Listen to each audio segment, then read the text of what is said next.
Hello everyone, welcome to episode 10 of Icewind Dale Corrupted. Hope you're all having a lovely morning, afternoon or evening, depending on where in the world you join us from today.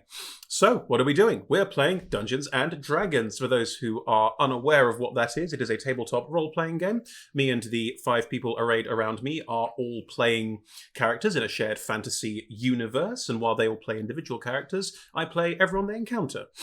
So if they go and speak to someone behind a bar, that's me. If they go walk under the ice into caves full of horrible deadly monsters, also this guy, this person. There's been a real lack of bars in this stream. There have been a lack of bars in this stream. That is totally fair. So yes, we'll be rolling dice to keep things random and see how they do. This is a 20-sided dice. Here, there it is. And they'll be rolling those 9 times out of 10 unless otherwise specified. 20s and above are very good. 1s and below, yes, you can go below a 1, are bad. So look out for those and cheer and or boo depending on how you're feeling at that point in time. So, before we dive in too deep, let's meet our players. Let's go around and I invite everyone to give their name, their pronouns, their character's name, their character's pronouns, and maybe a little bit about how they're feeling right now, because we're about to go into something big, dark, and dangerous. So, starting with Poe. Hey, my name is Poe, use they, them pronouns, and I'm playing Vic, who is a Tabaxi life cleric. He uses he, him pronouns. Viktor is a very old cat who has been through a lot, has spent many years in the army as a medic before running his best friend Cyrus. He had the horrible realization that he just couldn't help everyone, and since then has been looking for boring to settle down and do the bare minimum. In the last few days, he has very much gotten back into conflict and has even managed to speak to his very estranged patron who he had not been able to speak to in 20 years, and has just performed a very powerful spell that has been able to cure corruption, which has been rather bothering people for a little while. So lots happened for Viktor, and now I guess is feeling a motivation felt in a very long time as he goes forward with his new friends to do some good. That's nice. Red? Hi, I'm Red, he, him, and I'll be playing Milk, also he, him. Milk has also had a bit of a journey. Milk is a spy for the slightly sinister Arcane Brotherhood, who has come all the way up here into the icy wastes and has found an opportunity to remove the alien eggs that are nested in his face by way of the great creature lying under the ice. But will he manage to pull that off? We shall see. Oh, nice. Emma? Hi, I'm Emma. I'm gender fluid, and damn it, I didn't think about my pronouns. Sorry. You don't have to. If you don't have current pronouns, you don't have to give them. It's fine. If it's, I'll see how I feel. That's also an option. Yeah, okay. I'll think about that and let you know. Cool. I'm playing Prosp'rus, who is also gender fluid, and can we just use Prosp'rus today, rather than gendering them? I just gendered Prosp'rus. Can we just use Prosp'rus, please? Prosp'rus is a half-orc paladin of Chontair. Prosp'rus is feeling good and slightly nervous because Prosp'rus just gave away a really important magical artifact. Yep, you chose to do that. Yeah, I did. From the religion of Chontair, which is a magical scythe and now has a massive dinosaur bone sword. So, gonna see how that goes. Cool, good. Thank you, Emma. George? Can I just say, missed opportunity to say dinosaur? Thank you. Shall now be known as the dinosaur. Great. I'm George. I use he, him pronouns. I'm playing Ashra Beckett, currently Ash to everyone here, who uses she, her pronouns. Ash is similarly in an interesting position. She started out this campaign as the sort of wizard, ironically quite a clerical wizard, like the wizard in charge of the Howling Ravine encampment. Very much not like doing field work anymore, none of this like fighting trolls or giants or ancient evils kind of nonsense, but is now finding herself in a position where that is necessary. And along with other changes, she also has friends, ? She knows this because someone said it explicitly and there was a handshake involved. So she's probably feeling good if confused, because this is an odd state of being. Oh, well, there we go. Rebecca. Hi, I'm Rebecca. I'm playing Ivy. We both use she, her pronouns. Ivy is essentially a reformed assassin on the run, trying to protect her little sister and pretend to blend in, which has gone really badly for the last week or so. But the plus side is that she now gets to punch dinosaurs and also has friends? Question mark. So I was trying not to think about all the potentially lethal dark things, and instead is going to go kill a god, because that actually sounds like the less dangerous option right now. It's amazing that that's the less dangerous option, isn't it? That's. And I'm Chris, and I use he and they pronouns. Cool. Some AOB before we kick off fully. So the stream will run for roughly 3 hours. There'll be a break in the middle somewhere. It's improvised, so we can't tell you exactly where that is. Should be about 5-10 minutes somewhere near the middle. We have sponsors. We're delighted to be sponsored by D&D Beyond. D&D Beyond offer a digital rules compendium for all of the D&D rules out there. They also let you make your character sheets online, allow you to have campaigns online so you can all share that information together. As a DM, they offer you lists of all the magic items, monsters, you name it, it's there. And that's a really big boon and can recommend. Also now a digital dice roller, which all of these pieces together make for a really wonderful online tool for digital D&D play. So can 100% recommend. Check them out at dndbeyond.link/adventurers wanted. We're also sponsored by Ultra Pro, where D&D Beyond are all about the digital tabletop. Ultra Pro are all about the physical tabletop. So give you lots of nice D&D peripherals to buy. Dice bags, miniature figurines, dice themselves, dice boxes, and... there we go. Character sheet wallets, like this lovely character sheet wallet here. This one has the design from the front cover of Dungeon of the Mad Mage, which is a D&D book that came out last year. It's got lots and lots of space for spell cards if you use them, character sheet wallets. It's a very useful way to carry around physical character sheets if you're a physical character sheet kind of person. Or if you're doing a uni degree, you could just put your uni notes in it, like I did last year. It is also a very good wallet, just a very good wallet for sheets of paper, if that's what you need. We're giving this particular one away this week, so if you join us in the Twitch chat today and say literally anything at all, you are in with a chance to win. Winners will be chosen at random from people in the Twitch chat, and you must have a UK address we can post that to be eligible to win, because we're all in the UK. Cool. That's the basis of the competition as well. A big thank you also to our supporters, Idle Champions. You'll see a code next to Red on Red's... I think it's on your left. No, right. There it is. It's on Red's right. There it is. Look at it. Oh, if you are an Idle Champions of the Forgotten Realms player, which is a D&D strategy game you can play on phone, computer, I think Nintendo Switch as well. Please use that code. Head there, you get a free gold chest worth, I think, 20 gems. It's worth quite a lot. And with that, you can buy new characters, buy upgrades. Wonderful D&D strategy game. Recommended, can confirm. Lovely. Finally, we play with a diverse group of players who play a diverse set of characters with wide-ranging sexual and gender identities. Our tables are trans-positive, and we encourage and champion trans players, characters, and DMs in our games. Hello. The DM and players may portray characters that are of a different gender to themselves, and while we aim to avoid misgendering, we do appreciate it does sometimes happen. So we have a policy for correction, which we'll be using in the stream today, and if you note anyone that we have missed or any situation which we have got wrong, please feel free to message us on our social media or on our email, which is info@adventurerswanted.co.uk. Thank you. Well, splendid. That's all the AOB out of the way. Without further ado, let's dive into episode 10 of Icewind Dale, Corrupted.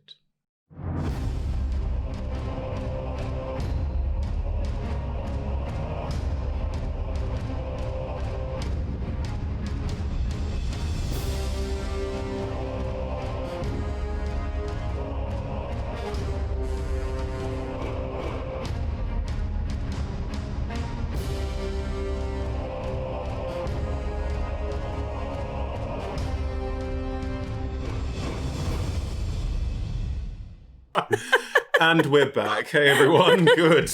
Right, we can get started. So, at the end of the last episode of Icewind Dale Corrupted, you 5 plus an army of NPCs and an elk managed to stop the corruption that has been spreading through the tribe of red-haired nomads who live under the glacier in the place you are currently in, a place known as Koliar, a very strange jungle under the ice where some volcanic activity has led to some heat and some plant growth, but also still underneath the glacier with icy walls all round you and an icy ceiling above. In the process of doing so, you managed to give this tribe freedom from the Devourer, a god they believe lives under the ice and is trapped under there, and thus not a threat to them. But they do have access to, strangely, through a strange black ooze that comes out of the shards of Netherese city that they still have ranging throughout different parts of their lives. You've managed to stop the Devourer from spreading its influence further, an influence that was notably limited by sunlight, something that the Icewind Dale is currently not experiencing due to the events of the book Rime and the Frost Maiden, which we're not covering in this adventure. So, you managed to find a way to bring the sun, using spells, magic, and in doing so freed the entire tribe, made a safe haven for them in their own safe haven without the Devourer's influence, left some of your NPCs there with them and in this safe space, and are now about to travel beneath the ice to try and find this Devourer and end their threat once and for all. Or maybe not. We shall see. Anyway, you woke up in the morning at the Reghead's encampment. You're all level 10 now. Hey. And you are just about to make your way down the very ominous-looking tunnel at the side of the encampment into the ice to go below and try and find the remains of this Netherese city and try and find the Devourer. So, what would everyone like to do? Can I wrap this sword, because it was given to me kind of in a bit of a surreptitious way, can I wrap it up in my cloak so that it's not like obvious that I have it until we get out of sight of the village? Yeah, roll me a, it could be a performance check or a sleight of hand. I would prefer check. if it was performance, Sure, please, that's fine. because I'll allow my sleight of hand is 0. Oh boy. That's a 14. Okay. You have wrapped this sword up, and it's not obvious you're carrying a I mean, the massive sword is great almost sword. as big as me. Yeah, so... it's huge, but also your scythe is that big. So, but Kenna's very obviously holding your scythe, your partner who you gave your scythe to in the most amazing choice of player giving away magic item I've seen in a while. So you have given your holy weapon to your partner who is staying here, and she is currently wielding it, holding it. So it's obvious you're holding something else, but it's not the scythe. I mean, she's holding it better than she was yesterday. She's using the grips now. She knows how it works. But everyone, you are gathering at the mouth of this cave. You've said your goodbyes to most of your NPC friends and family and are preparing to go beneath the ice. And any last minute things people want to do before you head off? I mean, as we pack up, Ivy will go, I mean, Prosp'rus, it was a lovely gesture, but isn't it time you get your weapon back now? Oh, no,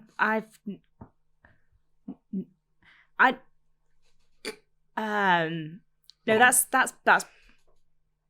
I've given that to Kenna now. What? Permanently. Well, I guess unless she decides she wants to give it away again to someone else, but probably not to me again. So immediately before we faced almost certain death, you've given away the tools to... Okay, interesting. Well, most of what I do isn't to do with the scythe, it's to do with me and, well, I have this big... Well, I can't... Is there anyone around? You're just standing on the edge of the encampment. People have sort of waved you off and are now going about their day, and you're just sort of faffing before you go in. They gave me this massive sword, so I've still got a sword. Oh. It's not... Well, okay, right. Okay. Glow like the last did. Well, yeah, I mean, I do that. That's not the scythe, that's me. I mean, it can't shoot rays of sun, that's the scythe. But the glowing is me. Like, okay, right. Hang on, the scythe can shoot rays of sun and you can't. The thing that you gave it away. That we need. Well, okay, right, hang on, wait. Interesting. Oh no, just leave it up to Viktor to bring sunlight, because I can do that. Well, you can bring sunlight and it doesn't hurt people. Like, I just kill people with the sun. Well, not anymore. I used to. Okay. The person who had it before me, because it's not mine. Like, it was given to me, but it's not mine. He was really not great. Like, did I tell you about Edie? Oh, this is going to be a long... And okay, fine. We Right. walk and talk. Does that work for you, or do you want to? Is this a thing where we need to sit? No. I pay attention? can tell you as we walk. I mean, the last time we walked and spoke, we did. You like. I don't want to. The ice cave looming in front of you does drip ominously. I mean, It's dripping ominously. There's sort of like that single like. Maybe we should talk about this out here and then go in there fully Yeah. Okay. concentrating. Your DM thinks that was a wise decision. All right. So I grew up in Golden Fields, lots of farmers. My parents were farmers. They were really nice, but they just wanted me to be a farmer. And farming is great, but it's not particularly interesting. And then Edie showed up, and Edie was like, I mean, you could be a farmer, or you could, protect farmers. And protecting farmers sounded really fun. So I did that instead. And Edie showed me how to do that, and that was fun. And then we started dating, and that was cool. And then he died. But it wasn't his decide. The person who had it before me, it was his fault that Edie died. He thought that we could take on, well, the world, basically. And he was wrong. I don't know if he was doing it for the right reasons or not, but he was wrong. And so they gave it to me instead. So I've been wandering around looking after people ever since, and that's what it's for. It's for looking after people. And Kenna's up here looking after people. And so even if we're going to go kill a god, it's meant to be up here looking after people. It sounds like a noble thing you did. And if it comes to killing gods, I'm sure you could manage it with cutlery and harsh language. So, no worries. I mean, it's still a pretty good sword. I mean, I don't...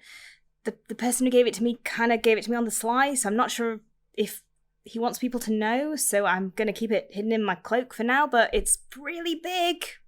Said it was a symbol of authority for the tribe. Yeah. Does that mean you are now in charge of the tribe? No, I checked that. It's all fine. I think because I gave them my side, they wanted to give me something in return, but also I don't think he really wanted this sword. It's like way too big for him. Like I think it's probably taller than him. It seems really heavy. Yeah, It is really heavy. I like it though. So yeah, I think it's going to be okay. Like the only thing I can't do now that I could do before is shoot sunbeams. So it's going to be fine. And we've got Viktor. It'll be okay. Yeah, and Viktor can do the same. Yeah, oh, we got Victor's magic sunbeams. It's all in. Quite all right there, Viktor. I'm exhausted. It's fine. We'll be fine. I like the new sword thrust. It suits you. And I know you're going to use it to help a lot of people. I'm proud of you. Thank you. And I'm sorry about your partner. Oh, I mean, she'll be fine. I'll come back. I know where she lives now. No, the dead one. Oh, well, he died doing what he wanted, and I got to spend a lot of time with him before then, but he gave me these arm guards, which are slightly too small because they were made for a dwarf, and I am a 6 foot tall half orc.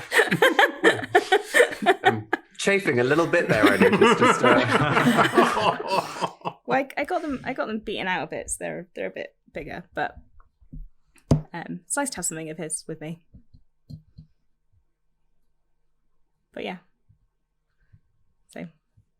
Is what we're going to do now, is this what you want, Prosp'rus? If we're talking fatalism. Going to stop this thing from unduly influencing people and making them do things they don't want to do? Yeah.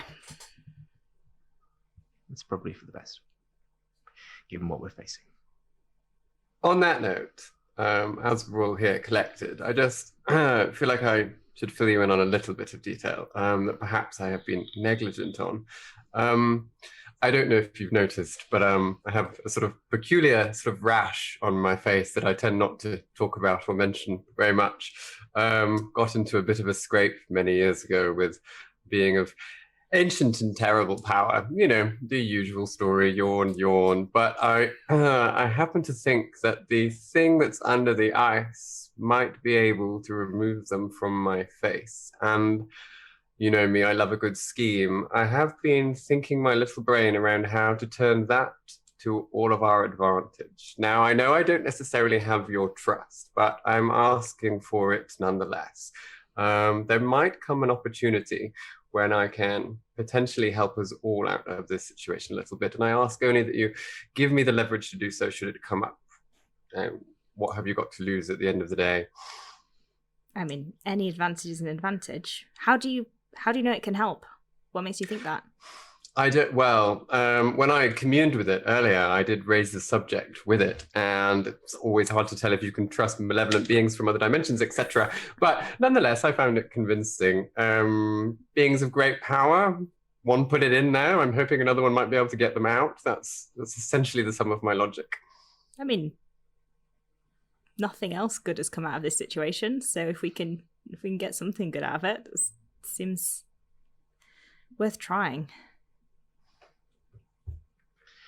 We can't be watching our backs in addition to everything else. So, for better or worse, I have to extend you my trust and that you will make the right decision when the time comes, if it comes down to that.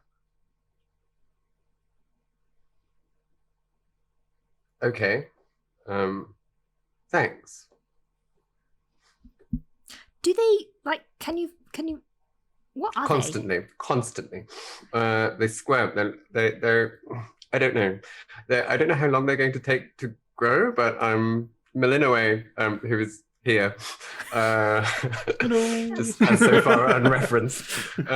Melanoe, your familiar, your squid-like floating familiar, is sort of around your head, probably sat slightly on a shoulder. And Melanoe doesn't talk externally for any of you, unless it's with Milk's voice, which is creepy and weird. Yeah, she's quite convinced that when they're hatched, they'll devour this plane of reality, about which she is very excited. But I don't know if she's telling the truth or not. It's hard to tell. I mean, in that case, that seems like even more reason to try and get rid of them. Yeah. Right. Yeah. I mean, I'd support you on an individual level because eggs in your face sounds pretty grim, but especially if it's that or devouring this entire plane of reality, it seems a bit of a no-brainer. Good. Well, I'm glad I brought it up in that case. And Milk will transform his outfit into something, I think, all white and presidential today. Little white gloves, long dress. Eleanor Roosevelt. Oh, you were going Roosevelt. In my head, it was Liberace, but okay. When was Liberace president? Just the white suit. Of our hearts. Yeah, absolutely. Cool. In which case, are you all heading down this tunnel? Just to reinforce before you go, there are some members of this tribe of nomads, who have not come back up, who have been down there. The whole tribe, once they were corrupted by the Devourer, was digging deeper, trying to find it. So some of them are still down there. You think it's somewhere to the tune of about 5 to 10, but you don't know exactly, and they don't know either if people are still alive, because a lot of them died in the process. So you are looking for them. You're also looking for a way through to get to the Devourer, so wherever they were digging probably is the right way to go. That's all you know at this point, though. You've also had experience in the glacier, in tunnels underneath the glacier, and know that it's not always easy to move around, that it can be a bit treacherous. So just giving you all of that before you walk into this situation. We are pros glacial caving. I cast Mage Armor. Oh, Ashra. You not done it when you woke up. I probably would. To be fair, actually, no, I do it at the point where we're heading into danger. That seems to maximise the time period. So how are you all heading down this tunnel? It's about 10, 15 foot wide. It's not tight or small. There's plenty of space. And it is quite ragged. Like, it's very clearly a natural opening where ice has broken away and created this, what looks like a crack in the ice that just extends down. But because people have been going up and down it and expanding it and excavating it, it doesn't have the wooden joist support system you would be used to as part of the original excavation at Camp Hell that you were part of. It is just a ragged hole in the earth that goes down at about a 45-degree angle, and the floor isn't even at all. Is it dark? It is quite dark down there, yes. I mean, 45 degrees is quite steep for a slope. Yeah. Mm-hmm. Is it lit enough that dark vision isn't needed? Or Looking down it, you can't see any light in it. You have no, you know that the nomads carry torches up and down it. You could probably grab some. There's probably some nearby. You could grab and light if you wanted to. I want my hand free. I will cast dark vision. Okay, you cast. I have dark vision, but I will. Wait, are you the only one who doesn't have dark vision? I don't have it, but I do have a light cantrip now at level 10. Oh. I'll cast light on my ring, so at least I have another light to help out anyone nearby. Cool. So you do have a source of light, so you are lit up as you go. It's about 20-foot radius, so it'll catch all of you, but not much beyond that radius. I mean, I'm helping. You are. You are. I mean, I'll cast it as well, so you've got more coverage. But that's really for the two of us. What are you lighting up? I never use my cantrips. It's quite nice. I'll probably cast it on my brooch, my focus. That seems like the object I will have handy, and I'll probably have it in my hand sometimes, so it'll be easy to cover if necessary. Now, George, just to check, you have 3 skeletons with you. One got annihilated. Technically, I have 4 skeletons with me because one of them's on the inside. One of them's in the back. One of those is me. Did you take the time last night or in the morning to recreate? If I've been able to gather the pieces, because in the interim I've been looking for the pieces that would make the gap, and I did have enough spell slots yesterday to cast. Okay. Animate Dead twice, so I can have. So you do have 3 skeletons. That's fine. Yeah. Cool. In which case, what's the marching order as you head down into the glacier, into the tunnels? I mean, I'm guessing probably one of Ivy or Prosp'rus at the front. I guess it depends whether you want to scout Rebecca or not. Don't mind. Ivy wouldn't mind ending up next to Milk at some point. So maybe if you scout at the start, Prosp'rus, if that's good. I will not be scouting, but I'm happy to go at the front. Take point. Cool. Prosp'rus at the front. And then, Milk, are you happy to be somewhere near the middle? Yeah, that's fine. Are we being stealthy or we're going light I'm and happy bright? to attempt being stealthy. I guess if we've got lights, we're kind of not very stealthy. Yeah, you can. I mean, stealth rolls in this That's kind case of a would be choice. about how much noise you make. If you are visible in the tunnels because of the light, then people will see you. But with stealth rolls, it's probably about trying to be quiet and taking your time and being cautious about specifically noise. I am happy to attempt being quiet. We're not Okay. on the clock. Yeah. So Yeah. Cool. Everyone's welcome to attempt being quiet. That's fine. If we are going to have a little sit down before we try and kill the Devourer, then I can help us be quieter. Well, Rebecca, as your DM, there's a couple of sessions before the end now, so there's going to be enough time for a short rest. Great, I'm going to cast Pass Without Trace. I just didn't want to burn all my key points. I'd be like, it's a god! That didn't sound fun. You walk down this tunnel for 5 minutes. The Devourer's there. I mean, if we do 2 sessions, then don't get a long rest before the Devourer, I'm going to have no spell slots left. It's going to be have thought of this. Just do it. As long as dull. we're all the same. I rolled disadvantage because I have heavy armor. I rolled a natural 20 and then a 1. Oh, tragedy. I feel you. I've lost so many natural 20s to the disadvantage stealth. So Victor rolled a I'm very 1. upset. Anyone else? Stealth rolls? 14. 14. 27. Is this is with Pass Without Trace? Yes, it is. Right? So in which case, 25. even Victor's is an 11. 25. Is your 14 with Pass That Trace? Yes. Wow. George, you said Actually, 27, with right? Pass Without Trace, even with the natural 1, that is still 16. It's an 11. A 1 is 'cause a I 1. A 1 is a 1. That doesn't Yeah. change. A Pass That Trace still applies on the know. 1, so it's 11. I know. It's the lowest it can possibly be. George? Ashra? I got 27 for me, and Skeleton's got 23, 23, and 17. Amazing. Ivy? I had 35. Yep. Okay. Cool. So you are heading down. The marching order was Prosp'rus, then Ivy and Milk close together, and then Viktor, Ashra, the skeletons. Who's keeping up the rear? I was gonna bring up the rear. I'm mostly ranged anyway, so. Cool. In which case, the light from your ring, Ashra, will just catch Prosp'rus, and it means that I've got dark vision anyway. you can see. Yeah, you can all see Prosp'rus, and Prosp'rus can see 60 feet ahead, so you have good view of this area. Can I percept? In a second, just checking that we've got the marching order correct. So, George, all of your skeletons are clustered around you. Are they behind you? Sure. Actually, no. This makes way more sense to be in front of me, doesn't it? Not just for the obvious reason, but in terms of like having a wall of people. Wall of bones. So, wall of bones, yeah. and then you're there, and then Victor's with you at the back. That's fine. Yeah, that makes sense. Cool. In which case, sure, roll me a perception check, Prosp'rus, as you're at the front. It's another 14. Lovely. You all move ahead. This sort of cut tunnel, it is a natural ravine that has been widened and dug out by people digging down through it to make access easier. You can see obvious markings of passage. There's places that have been hacked out. Ice has clearly been left to fall down the tunnel. In other words, if you dig down and let the ice keep falling down, you can eventually find a space to leave it. There's occasionally sort of a divot in the side of the tunnel where ice has been packed in and left. So you can see this has been artificially widened and created. You can also occasionally see a slight footprint or a slight edging of a footprint. You recognize it as the nomad shoes footwear. So you are able to get a sense this is a traveled space. And as you start walking down, you'll be walking down for about 10 minutes or so before there's any major change. So as you're going, Ivy, you and Milk wanted to chat? Yeah. So maybe it's occurred to me that potentially what happened last night was that you gave me some incredibly helpful information at some personal cost, and then I yelled at you. I had just come from Aspen dumping a whole load of horrible on me, and then you told me that something I thought we were safe from had actually followed us all the way here. And I maybe freaked out a little, but what actually happened was I think I threatened to kill your friend and shouted at you a lot, which maybe wasn't kind. Sorry. Well, I mean, those things, they did happen. I think I was definitely there for that. But I think it's important.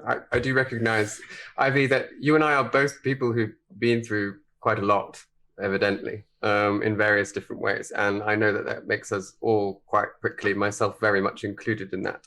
I live a shady lifestyle, often far away from the norms of society. And yes, I forget to be sensitive about that. But I meant it. I would understand if you killed Colback, and indeed, so would Colback. That's the life he chooses to lead. You live by the sword, and eventually you get one in the face. Seems to be the rule. But yes, respect and indeed friendship in these dark and difficult times, always.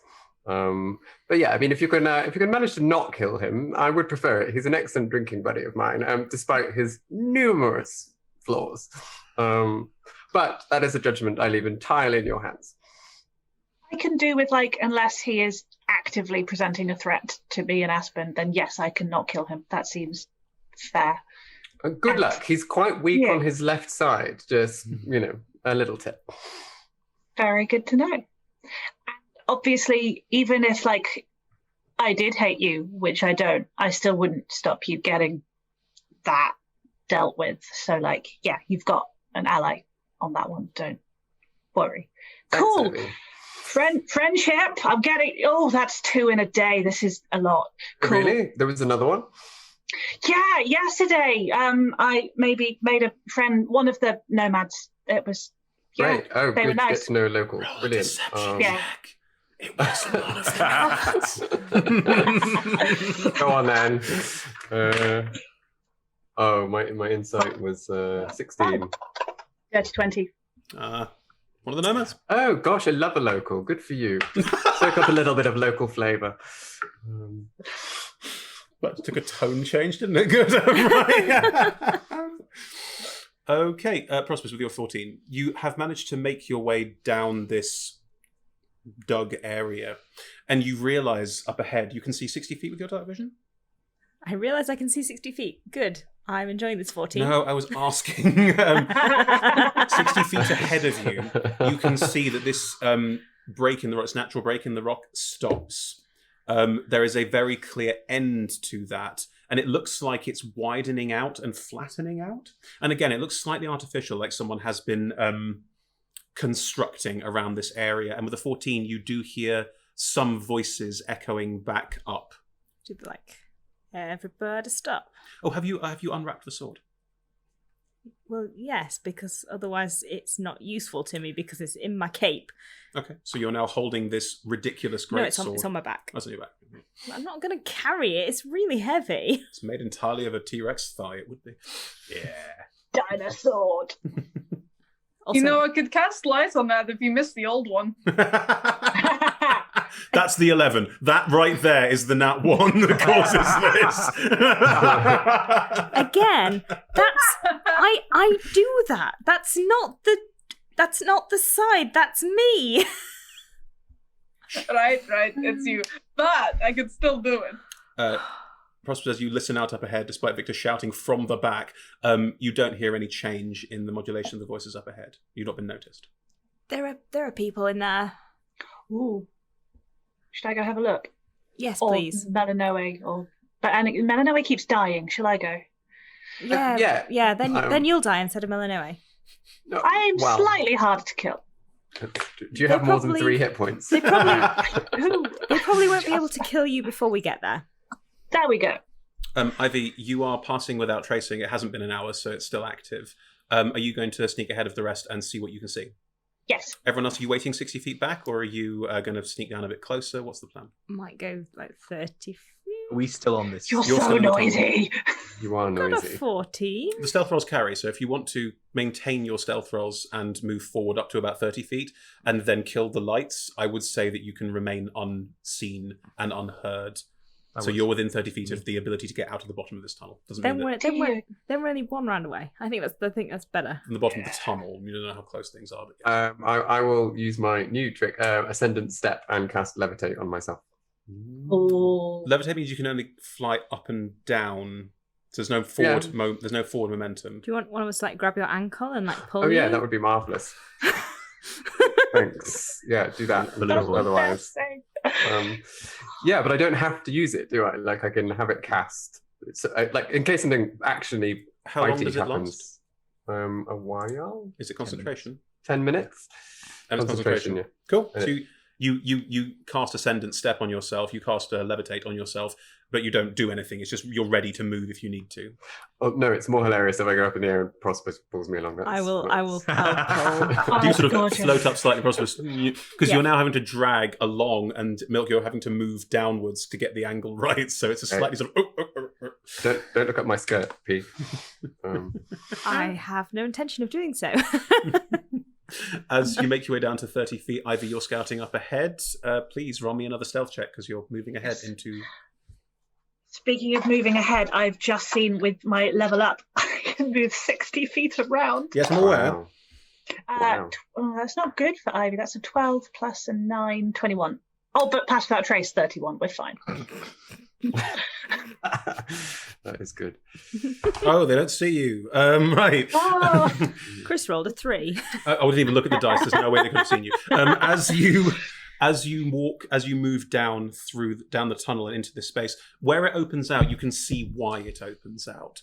Most of the floor in here is that black, glassy rock of Netherese City. Looking at it, you're quite smart. I'll give you this. Looking at it and looking at some of the openings and jutting out pieces of it, this is a part of the city that is legitimately 90 degrees sideways. And where the tunnel ends, it ends on this stone floor, which couldn't easily be dug through. And this space, about 50 foot wide and about maybe 70 foot long, has been dug out slightly, but there's no more tunnels going off this bit. However, there are various holes in the floor, some doorway size, some window size. This is clearly the side of a very large building with lots of different, like, as you move forward and look, you can peer down and see corridors, mostly full of ice and shattered bits of stone. Like it is a maze, a warren looking down the various bits you can see down. You can hear voices and see a glow glint of light coming out of a rather large hole in the ground about 20 feet ahead of you. Cool. Can I creep up and look down the hole? You can. As you creep up and look down, inside this hole, it's also clearly been excavated of ice. There is a slope, not a steep drop, that goes down again another about 20, 30 feet. At the bottom of it are 5 reghead nomads. All of them are talking occasionally and are digging. You can now see that they don't tend to have like pickaxes and that sort of thing. It's mostly using weapons of some description to break some ice and then shovel it, and then they push it all to a pile to one side, and one of the 5 is picking it up and taking it up to the top and depositing it. You hold position hold down. And as the figure walks to the top and deposits some at the top and then turns and walks back down again, they don't see you. They just walk up, walk back down again, and continue on their journey. And there's no one else immediately visible or audible. You can't hear or see any other creatures in this space. You can hear the Reghead Nomad's conversation, but it's in the language of the Reghead Nomads, which you do not speak. You can catch... Roll me an insight check. Am I? Ooh, +7. Oh, but that's a 5 on the dice. 12. Their tone is conversant. It is pretty like, go over there, do that kind of vibe. There is a vague undercurrent that you can catch with a 12 that something's amiss, but it's not high stress. It's more a sense of almost sadness. Cool. I will flit back to the party, tell them what I have seen, and go, make some sunlight down the tunnel, Banff. Victor can only do that. Yeah, a little limited, but I could use one of... Victor can do that now twice a day if necessary, and also there were 5 down there and 5 to 10 somewhere in that range. Oh, were right, missing. yeah, okay. So just FYI, we could take them alive, render them combat ineffective, and then be sure that we've got all of them first. Could we knock them out, tie them up, and then... One state. Oh. Yeah. Get as many birds possible with one stone. Agree. Yeah. Make sure we've got all of them and then cast it, because we don't want to use up all your resource, Victor. Yeah. They didn't look dangerously armed. Could go knock them out, tie them up. Prosp'rus could stand near them, so they are uncharmed. Well, I think I've picked up a few words of, I'm going to call it Reghead as I don't have an alternative. That's fine. So if we want to do a double pincer, Ivy, if I get their attention and then you use that attention to render them unconscious. That sounds fab. I can teleport from the top of the tunnel into the middle of them and then just hit them all very quickly. There was light in the hole in the ground. They had torches with them, so shadow. There would be some shadow, but you would struggle to get out of there again. I can climb. It's a vertical surface. I can walk up it. It's also there's a ramp. I have their ceremonial swords, so potentially that could confuse them too. Yeah, absolutely. Shall we grab their attention? Or, Ivy, if it seems like you could drop and knuckle, then far be it from me to stop you. I can knock people out too. Well, I can knock people out rather than just, flat out murdering them. I do know the line. Understood, P. Understood. It's more the 30-foot drop I can do instantly and with no pain or noise. So I guess I could go in and get the jump on them, and then anyone else can climb down and help me out, mop up. You're not going to knock out 5 in one go, are you? I might. I'm not. You would need... Also, looking at them, they looked quite hale and hearty. They looked like some of the more warrior-type people. They probably wouldn't go down quickly or easily. I can't remember who it was, but said it was 5 of their best warriors. Said it was their best warriors who were still down here. Yeah, hypnotic pattern sounds like a great idea. Yeah, for the 1 minute that it lasts. Yeah, that's a great idea. Don't nudge any of the other ones. Will be good. Okay, cool. Lead the way, Ivy. Do you need me to pull you? I could probably turn this off, can't I? As I'm going to have to. You could, in the last 10 minutes, you could leave it on, and Ivy could pull you. Hypnotic pattern is concentration. Okay. So choices. Mm-hmm. But good to be prepared. Once they've been hypnotized, I shouldn't hit them. Well, are we going to tie them up? How strong did they look? Do you think they'd get free of bonds? They looked pretty hench, but we could tie them well. I maybe have experience at that. Them unconscious. Triple lock system. Practical. Okay. They're this way. Fab. So I guess as we approach the level of the hole, then I got 120 feet. That would be long enough, wouldn't it? The range, Range? yeah, you'd have to sort of put it over the top of the hole so they'd all see it.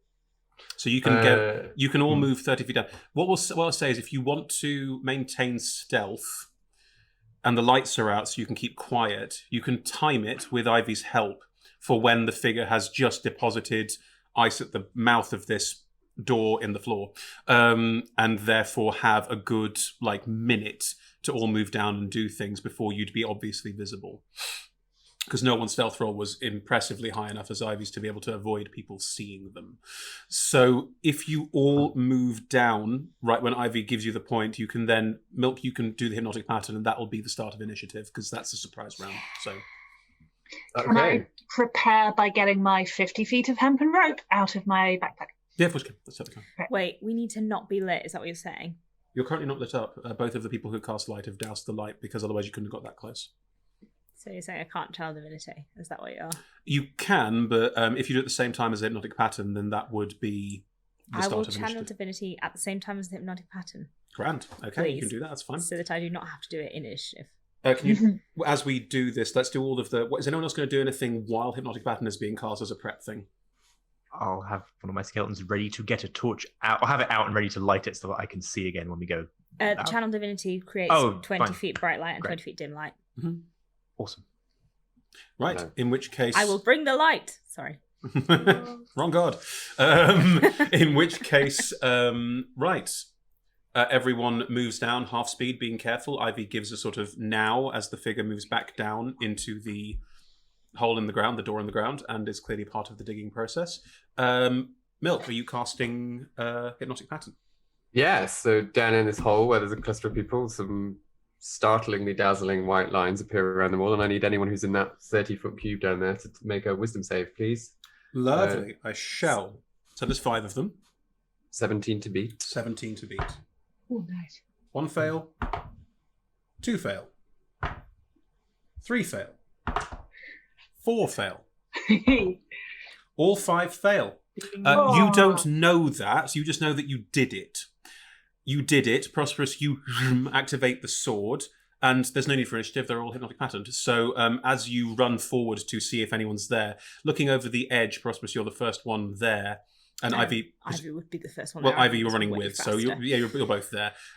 Looking over the edge, these 5 figures are staring blankly ahead of them, not quite sure of what's going on, clearly out of it.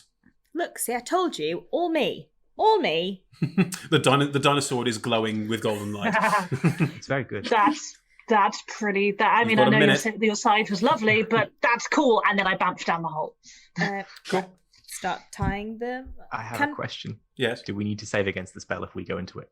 No, it's an instant effect. Bang, it happens, and then the hypnotizing effect lasts for a minute. Had this problem in game cool. before. Great. Don't worry. That's way better. Yeah. Yep. Yeah. Will one person be would if we work together, we'd be able to tie them all up in 1 minute, or do we need to work individually?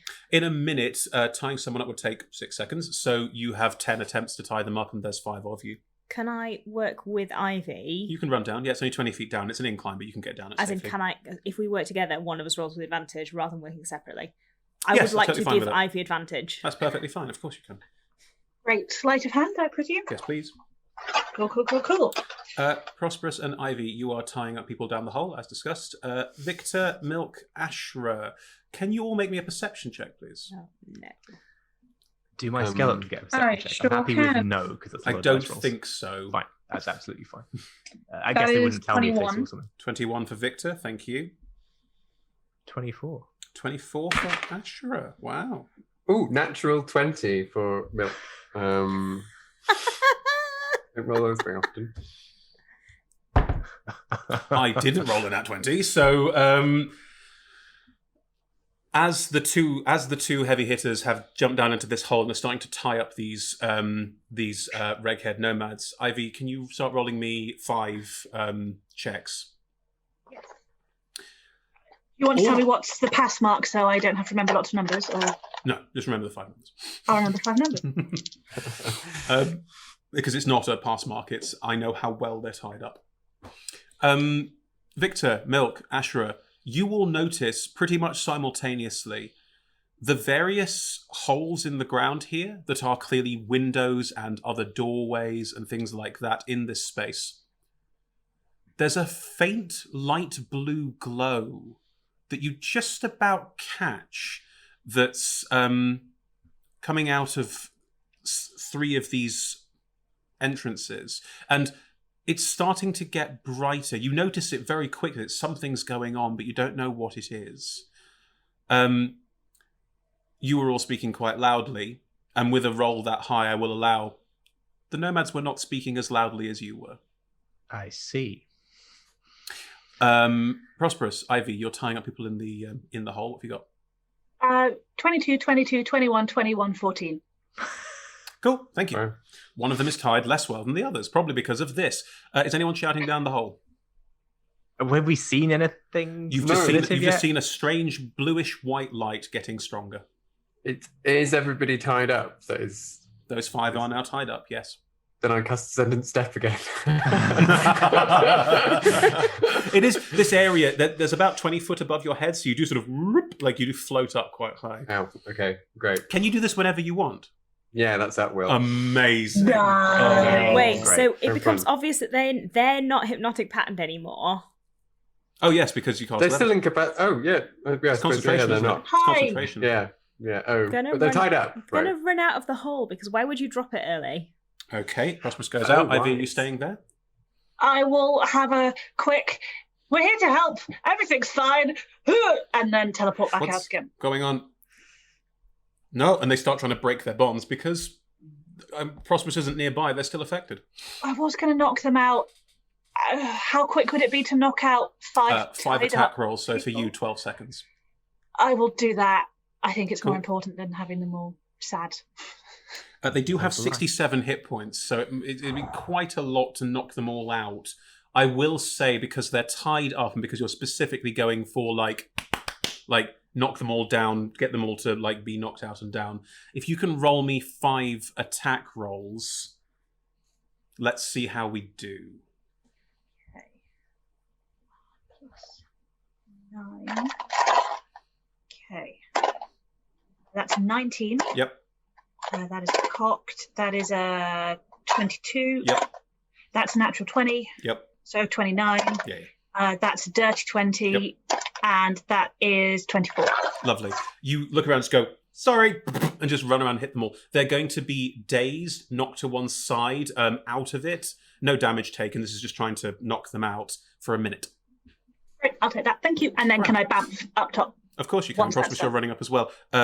As you both run up, you've had no shout from the 3 people up above. You've just realised that something's gone wrong. So have that conversation as you run up. The bluish white glow from these 3 holes in the ground, doors, whatever they are, is getting stronger and stronger. What's going on? Do you hear anything? Why would you drop it early? I don't know. I'll just. Yeah. No, carry on. Sorry. Mel, Ash, is everything okay? Victor? Something may be coming. I say quietly-ish. Yeah. Okay. Oh, good. The light coming out of the one of the holes is now becoming so bright it's almost hard to look at. If Oh. you How Sorry. close are these two? the 3 different holes they're spaced around you, not in like a circle around you, but like they're spaced around this space. One is about 10 feet away, one is about 30 feet away, and one is a full like 50 feet away, far side of the room. Can you move towards the one that's 10 feet away? Sure you can, of course you can. What can I see? you look I down? understand this is Sorry, go ahead. I understand this is incredibly unlikely, seeing as the light is like bluish white. But could I do an Arcana check to see if like this light is adjacent to sunlight, Sure. aka something that would get rid of the corruption? Of course you can. Oh, well, that's not great. It's a 13. Even with the 13, it's definitely not sunlight. This light is cold and this light is bright. You don't have a concept of neon in this world, but it's... Okay, yeah. Prosp'rus, you Not run, helpful against corruption. you run over and look down? I mean, you want me to look at it, I so do. sure, I'm going to look at it. Lovely. In which case, can everyone please roll me initiative? This will be the start of it, and then we'll go into initiative right afterwards. We're fighting! Oh. So I think you need that thing when your DM's like, "Are you going to look at it?" And you're like, No, I don't want to look at it. Yeah. "Oh God, it's a basilisk." Yeah. Yes, it is. It is a basilisk. That's what it is. Basilisk, lizards under the ice. They'll be very happy there. We have just fought lizards under the ice. Come on. It's They true. were in a jungle. Don't judge the DM. Right. Cool. Just shout them out. I've got the tracker up. So. 14. 9. Yep. 17. 6. Mhm. 21. I'm in the middle. 14, Not 9, lost for once. 17. Who was 17? Milk was 17. That was Ivy. I was, Ivy I was was 17. Ivy. Sorry, I Milk didn't is get it 6. quickly enough. Milk was 6, and Ashra was 24? 21. 21. Wow, that is a very interesting take for our initiatives. Cool, let me just set up the tracker and we're good to go. So Ash goes first. Should I have divine sense? Is this the one occasion I should have divine sensed in this whole game? I'm gonna give this for free. Yes, it's too late now. Prosp'rus is next. Viktor, and then Milk is last in a very rare turn up for the books. Okay. There we have it, everyone. Initiative tracker is set, and we're good to go. Prosp'rus, as you walk forward and look over the edge into the hole, can you please make me a Constitution saving throw? Oh, Prosp'rus was fine. What? I know. That's 27. You look in, and the light is unbearably bright. But as you look in, a figure is climbing out of this hole. There's cracks in the ice that go deeper into this, and a figure is just clawing its way up and out. The figure appears to be made entirely of light. Its body, where clothed, is wrapped in some of the Reghead nomad furs and that sort of thing, including like a snorkel parka. Like there's a sort of hood over the top that means that the face is just a glowing beam of this bluish-white light as it looks up at you, and you feel like it's something. It tried to do something to you, and you managed to ward it off. Oh, big people made of light climbing out of holes in the ground. Try not to look at them. Ash, what would you like to do? So can I see this? No. Can I? Okay. There are 3 holes in the ground, 110, 130, 150, away from you, where this glowing light is just pouring out of them, and Prosper's standing over one and saying, glowing people. Yeah. Okay. So there's nothing I can really do without seeing things. I know. Yeah. Well, as in like seeing them. Yeah. So what I'm gonna do is nothing. I'm gonna order as a bonus action. Order the skeletons to target glowing people made of light if they appear. So they can ready actions. That's fine. Yes. And I'm not using my concentration yet, so I'll just ready a Toll the Dead cantrip. For when you see something. When I see something, ideally after the skeletons, because if they hit it before me and do damage, I can then get more damage, but I'll do it. Sure. Whatever. No, I'll allow that. If you want your skeletons to go before, you can hold the holding. That's not a problem at all. Yep. Cool. So you're staying in the same place, 10 feet away from one, 30 feet away from another, 50 feet away from the other. If there's no, it doesn't sound like it's a place that's like away from any of them, so I may as well stay towards the core of the room. Yeah. Ivy. This could be a terrible idea. I am going to cast darkness down the closest hole. That's the one Prosp'rus is standing over. Please don't do that. But if the light looked like it was hurting you, then... It wasn't. It didn't hurt me. All that will do is mean that I can't attack it. Well, I mean, I don't know because I'm a monster, but it will mean that I have disadvantage on all attack rolls. But also it can't cast burny light at us. The light wasn't burny. If anything, it felt cold. Painful light. Well, I won't do that then, despite the fact Ivy didn't have that conversation. It's fine. Metagaming narrative. You could cast darkness over, say, Ash, or in the space, or you could cast it on a part of yourself and then move around. That would also work. Because you cast darkness on an object. So you could cast darkness on, like, a part of your clothing and then run around. What would that achieve? Any light effects wouldn't hit you because it's dark, although you wouldn't be able to see shit. Oh, no, you can see, you've got dark vision. You I can have see. dark vision. Dark vision doesn't work in darkness. Darkness is The magic one does on the monk, doesn't it? Does your dark vision allow you to see through magical darkness? Yeah. I'm not sure, honestly. That's an interesting I one. don't think so. D&D No. Beyond makes it look like it's just normal dark vision. Yeah, because darkness is specifically is affected by dark vision. Dark vision can't see through it. Yeah, no, I know, but the Shadow Monk's darkness and the dark vision that Ivy is able to cast on herself does. I'm pretty sure. I'll just check. But I'm intrigued. It'd be awesome if it did. I I'm pretty can't sure. see it, but I'm probably looking in the wrong place. I mean, I might be thinking of warlocks. think I it might be does. getting Yeah. confused. It Oh, is- sorry. it's a Warlocks warlock can do thing. something like that. I don't It think It Shadow Monks says can. my darkness says a creature with dark vision can't see through this Yes, dark. because otherwise you could I'm coat wrong, yourself in sorry. darkness, run around and hit things. They wouldn't know where you were or what you were doing. It would be too powerful. I can see Oh, that. it sounds great. My bad. Well, then I won't do that because that sounds daft. I will learn my lesson about trying to do anything cool and hold an attack action. In case something comes into range of you, or do you want to get up next to the hole? I can't hold movement as well, can You I? I can can't. just So hold you'd have an to attack. move up to the hole that Prosp'rus is at, or one of the other ones. I will move to stand in front of Ash Okay. and will hold the attack for if anything comes within range. Lovely. Okay. Prosp'rus, you are literally standing over. This thing is about 20 foot down. It's climbing up out of this basically ice ravine in the ground, but you can see bits of this Netherese architecture. It's sort of climbing its way up a corridor that's now facing downwards, if that helps you. Does it look like it's an undead? I mean, it looks like a glowing light. You can't see the body. Chris, does it look like it's an undead for the purposes of this spell, protection from evil and good? You don't know. It's a new monster from the new book, so you have no idea. It's a glowing light thing. Like, most of its body is covered by clothing. The places where it isn't, the hands, but notably the head, and some patches Chris, in the it's an clothing. action to cast protection from evil and good, and it costs me a spell. It is your call. Can I roll something to check without losing my action? I will allow that because it is a new monster, yes. What would I roll? Something intelligence-based. I mean, they're all the same. That's a 6. You have no idea. I'm going to cast protection from evil and good. Wise choice, they are undead. Good. So who do you cast it on? Myself, because I'm the only person I can touch. You could move. Nope. Okay, what does it do to you? Creatures of these types, aberrations, celestials, elementals, fey, fiends, and undead have Yes. disadvantage on attack rolls against me, Yes. and I can't be charmed, frightened, or possessed by. I already can't be charmed, frightened, but they also can't possess me. Good to know. Great. Blah blah blah. But yes, disadvantage on attack rolls is the main thing here, and I will continue standing over this hole.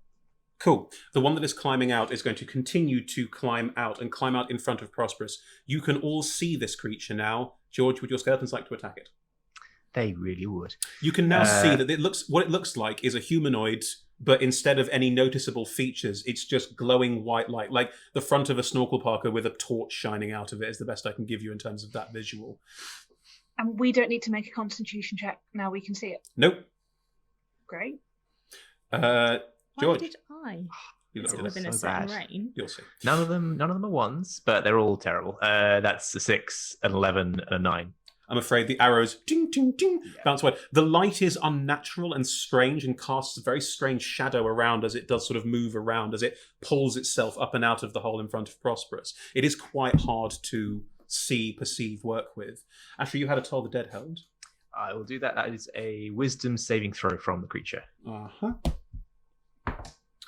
That is a natural 20. That does pass. Very 0 lucky. damage. Sorry. Gosh. Um, No, that's, yeah. I think That was your tolling of the dead echoes and sort of reverberates around it, but nothing seems to happen as it does. Cool. The one that came up is going to start trying to attack you, Prosp'rus. It just reaches forward the kind of and there is a strange sort of like guttural from inside this as it reaches out. It is going to try and just bludgeon you. Attack rolls a disadvantage, yes? Yes, please. Okay. So 16 and a 4. So the first one is a 9. No. And the second slam attack, well, that's better. It's a 14 and a 16. So a disadvantage roll, it's a 19 to hit. Yeah, that does hit. Lovely. So But that still, only one hit instead of two. it's hand made of. It looks like a hand, but it's also like you can't quite see the hand. It's just light pouring out of this hole where the arm sleeve ends. So there's very clearly some edge to it. As it reaches out, it just reaches out and grabs hold of your chest plate and just grabs tight. And as it does, you feel searing cold pain. It is cold cutting through you more than anything else. Not so much the physical bash, but the cold as you take. Having said that, it's summer in London, so that actually sounds kind of nice. Bring the precious undead grasp. It's a duff roll, unfortunately. 8, 9, 12, 14, 16, 17 points of damage on a duff roll, just to be clear. As it just reaches out, and you can now see this creature standing for the house, just reaching out and grabbing hold of you. And as a bonus action, I need to make a con saving throw for the as well. However, that is a 26. So it's you pass the fine. con save. As a bonus action, this glowing light of the face, where the face should be, is just staring directly at you. Can you please make another con save? Sure. That's a 22. Yeah, you again are not affected by this. You don't know what it is, but it's trying to do something to you, and you have no idea what that is. I mean, at some point I'm going to roll a 1, so... I think even on a 1 you might pass this. It's not a high DC. Right, out of the other 2 holes in the ground, 2 other figures are pulling their way out and are moving towards the party, everyone there. Both of them, as they pull out, you see these glowing faces again. Both of them are going to step forward. One is 50 feet away, so it gets within 30 feet, and is going to reach out its hand, what looks like its hand, towards... I think because... Let's see. I think we're going to start off with Viktor, because I want to.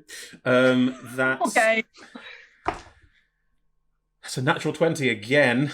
Ooh. Oh, it's a nat 20 on a horrible thing. That's a 23 to hit you. Does a 23 hit you?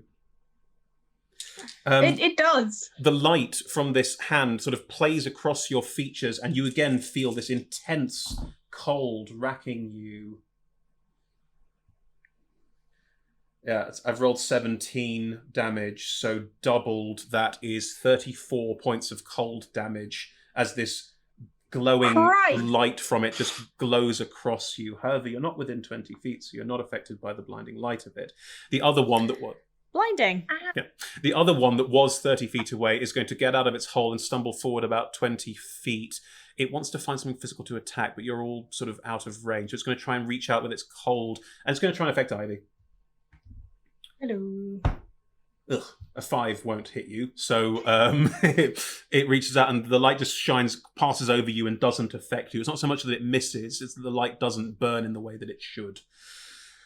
That is the end of their turn. There are now 3 of them visible, 1 in melee with Prosp'rus and 2 stumbling out and walking forward. They do look like Reghead nomads that have been changed, altered, adapted. You know that for free. But yes, something is gone horribly wrong. Viktor, what would you like to do? To heal myself very quickly. Turn undead. I will cast Cure Wounds at 3rd level. Mm-hmm. Or turn undead. I don't know if I have turn undead? I think healing yourself of that 34 points of damage sounds like your great shout. divine. Yeah, if I get hit with another 34 points of damage, it's not good. You could You bonus believe action. you're conscious. You bonus action heal yourself. And Also, turn this undead. conversation is again not happening. Also, will in the mind. I should have taken Rory's telepathic bond so we could have these conversations.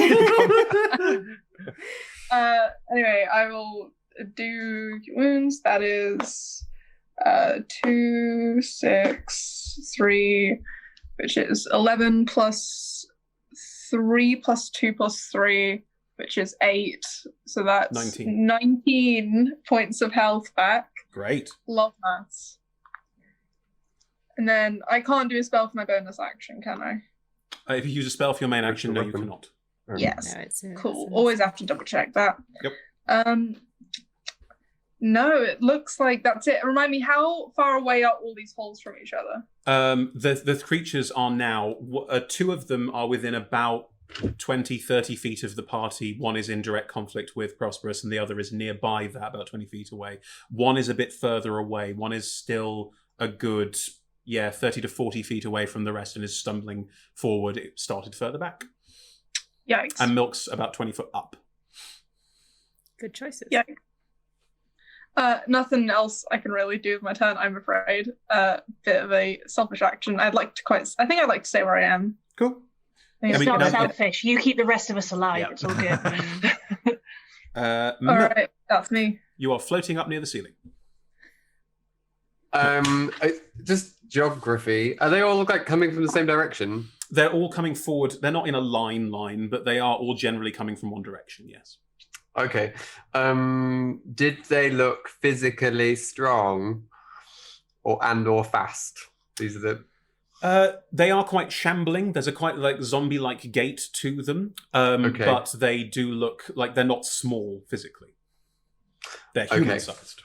Would I guess that they have quite high strength scores? I'm not going to give you that. You look at them all fine. What? You gave Emma that there are things in the tunnel. I'm just, Roll me an trying. intelligence check of some description. Will that take my action? No. Okay. That's a 10. They look pretty hench. Okay. Then I think what I might do is my favorite thing in the world and look down at Ash because I'm on the ceiling, and then elect to turn her into a Tyrannosaurus Rex. If she's willing. There's so much. I mean, if you want to do it, you're going to... go ahead. Okay. So again, the pink, fluffy, white T-Rex. Do you fail to save, Ash? Yeah, I'm like getting geared up to do some cool wizard shit, and I'm just like reaching forward, and I'm like, wait a second, what's happening? Oh. Now, Ash, as you like T-Rex up and out, the ceiling's a bit low in here for you, so you're very much like, you get a tear, like you can't scratch your own head with the tiny hand, but you do bang your head slightly on the roof. I also fall to the floor as I've cancelled levitate. Oh, do you... levitate means that you lower yourself at a safe pace. You don't just fall. Safe, yeah. So you do slowly okay. get back down to the ground as you cast Okay. T-Rex on Ashra. Hooray! A giant pink T-Rex. Sorry, Ash, I really wanted to do that. Lovely. The berserkers are all unconscious. Ash, T-Rex Ash. Trash! No, that's terrible. Trash. Yeah, I mean, I'm smash. You are welcome to smash. I'll just pick the nearest one, and That's the one that Prosp'rus is currently fighting. Cool.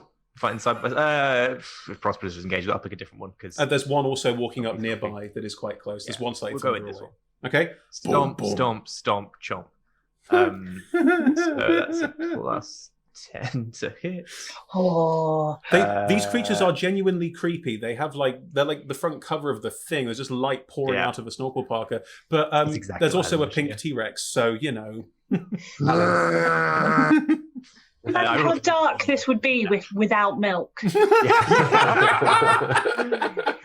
Oh, terrifying, scary scene. All right. Do your worst, George. 14 to hit, which is among my worst. It's not quite 17 my worst, to hit. 14. 14, you hit. Yeah. Oh, sweet. Great. Chomp. 4d12 plus 7 damage. 1, 2, 4. Love a T-Rex. T-Rex. Looks like a pretty respectable roll as well. That's a 46. If it's medium or smaller, it is now grappled. Yeah, I think as this thing sort of, and its hand reaches out and sears Viktor with cold light. Suddenly, you walk over and just boom, boom, humph, and just pick it up and you're just shaking it. And inside the mouth, you can just about hear, "Ow, no!" It's light pouring out of my teeth. Yes, yeah. Like chomping it like a disco ball. I mean, it would say it in Reghead anyway, but yes, no. Fair, yeah. You get this vague, weird, like voice coming out of your mouth, but yes, you have T-Rexed one of them. I can attack a different target with my tail. Feels a bit like chewing a breath mint where your mouth goes. I can target a different one with my tail. What's the range?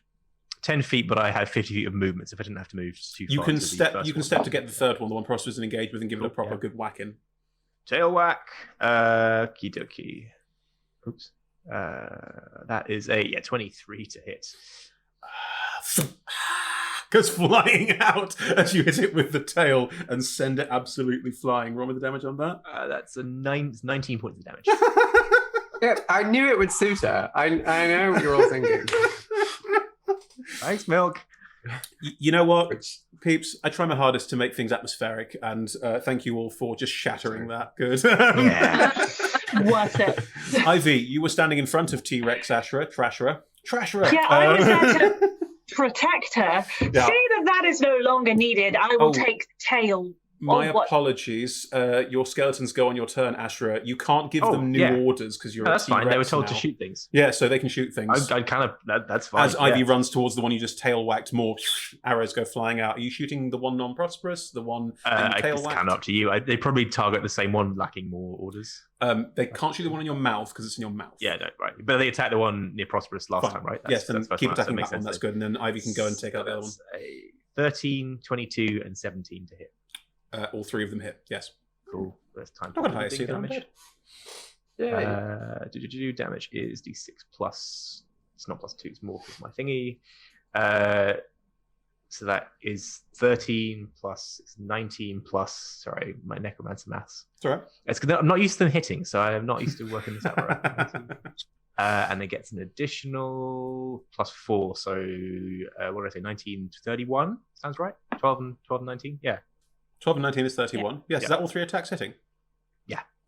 31 points damage. Prosp'rus, the one in front of you that just reached out and touched your chest plate, suddenly arrows go flying into it, and where the arrows pierce the outfit, light just pours out. Like it's clearly just made entirely of light at the moment. Weird. Mm-hmm. I'd argue your skeletons are very used to hitting things, just not like what they intended to hit. On the plus side, they didn't hit the T-Rex this time, so you know. Yeah. Or me. Or you. That's also true. Or me. Ivy, you were going to go run up and hit the one that was a bit further away. Yes, Your please. movement's ridiculous, so of course you can. You just run up to one that's just flying through the air as a T-Rex tail has whacked it. I would like to punch it as it lands, please. As twice. it lands. This is demeaning. A dirty 20 and an 18. Yeah, thunk, thunk, you hit it twice. Cool. That's 20 points of damage. How do you punch a ghost? It's not really a ghost. How do you punch it? Screaming, probably. Probably trying to avoid the light bits because they look weird and painful, and go for the scuba helmet. As you punch, when you do, you almost feel no impact, like there's no body underneath it. It's a very strange feeling, but you do hear a sort of as the hits impact. So you're definitely doing something, but it is sort of like punching a coat on a coat stand. Cool. Yeah. Encouraged and weirded out by this, I will cast Flurry of Blows and do another 2. Cast Flurry of Blows. I cast more fists. One was only an 11, and Misses. then one was a misses. That's the first thing I've missed, I think, all campaign. Well, you And then punch the the other one coat. was a and it's sort of 23. like you are punching a coat. You don't think you've hit anything, but then the last one, you sort of go for the middle section, and again, the sort of like expulsion of breath weirdly comes out of the body. So the fourth one that hits was an 11 for damage. 11 points of damage. Yeah, you keep hitting. Anything else you want to do on your turn? You had action and bonus action. I feel for a free action, I will turn to pink T-Rex Ashra and just be like, nice. And then that's it, because I can't move out of range without getting an opportunity attack, can I? No, you cannot. So Prosp'rus, there is one in front of you. So just to be clear, looking at it doesn't actually do anything. That was just for flavour on the first round. Yeah, used an action on the first round because it knew you were coming. Right, okay. That is that's a 31. Yeah, that hits. And a 25 to hit. Both of those hit, yes. How bad does it look? It's got 3 holes in it didn't have beforehand. The coat's got 3 holes in it didn't have beforehand. It's very hard to tell how bad it looks because it's made of light. And looking at it's kind of painful. I will smite at second level. Okay. On this hit. Mm-hmm. Which is some number of d6. I've lost track because I haven't been hitting that many things recently, so I don't It's know. 1d8. I have it on my sheet. Shush. Okay. 4. It's 48. 3. 4. That's your first attack with a new sword, so you have to describe this in detail. Right. well, that is that's 9 plus 8. That is 17.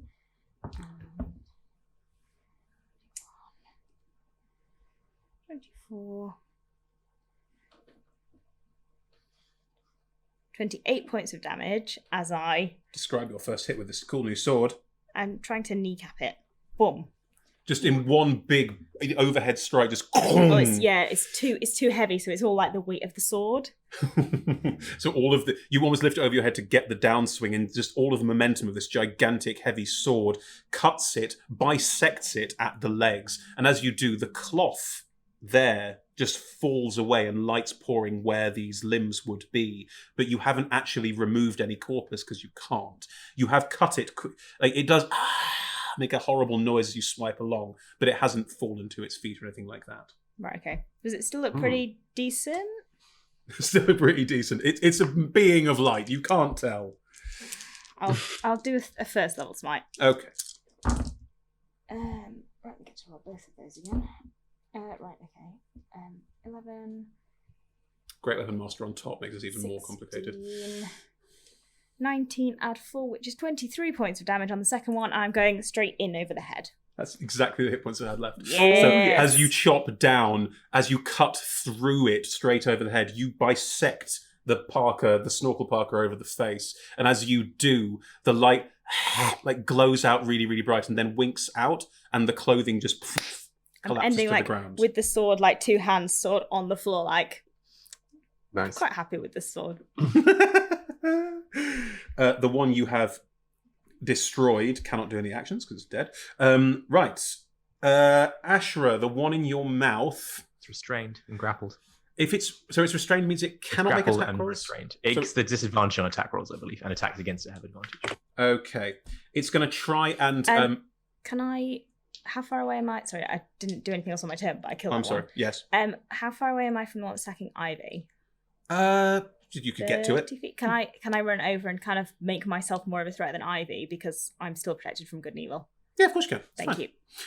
you. Right. The one inside Ashra's mouth is going to try and cold grab Ashra. It's a 12 and a 3, so that doesn't hit.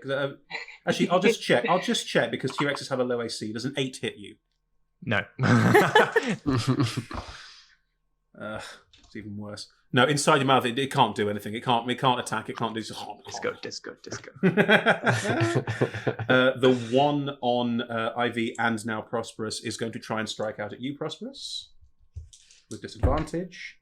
That's an 18 and a 20 on disadvantage, so you dodge the crit, but you do get hit with a 23, I think. Yeah, that hits. Cool. And again, this hand reaches out and grabs hold, probably this time of your arm guard or your shoulder guard. And it's not really hard to see. It's not your hand. It's more sort of a light construct. And as it does, you feel this searing cold pain. It's again a terrible roll. What's happening?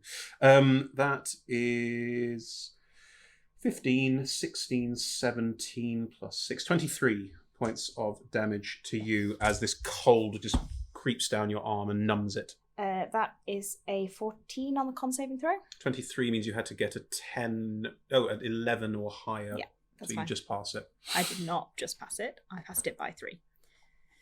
Fine. Cool. For you, that's pretty close. Since Considering you're normal there. Since it managed to strike you, it's going to do its second attack against you as well. Okay. No, it's 15 and a 2. So that absolutely misses as well. As a Good- bonus good action, job. it's going to stare down Ivy. The Snorkel Parker head turns to you, Ivy. Make a con save. You're within Prosp'rus's aura. So you get +5. What does that mean? +5. Save. Oh, I'm not very conny. Super cocked. That was a 6 + 2, 8, 13. 6 plus 2 plus 5.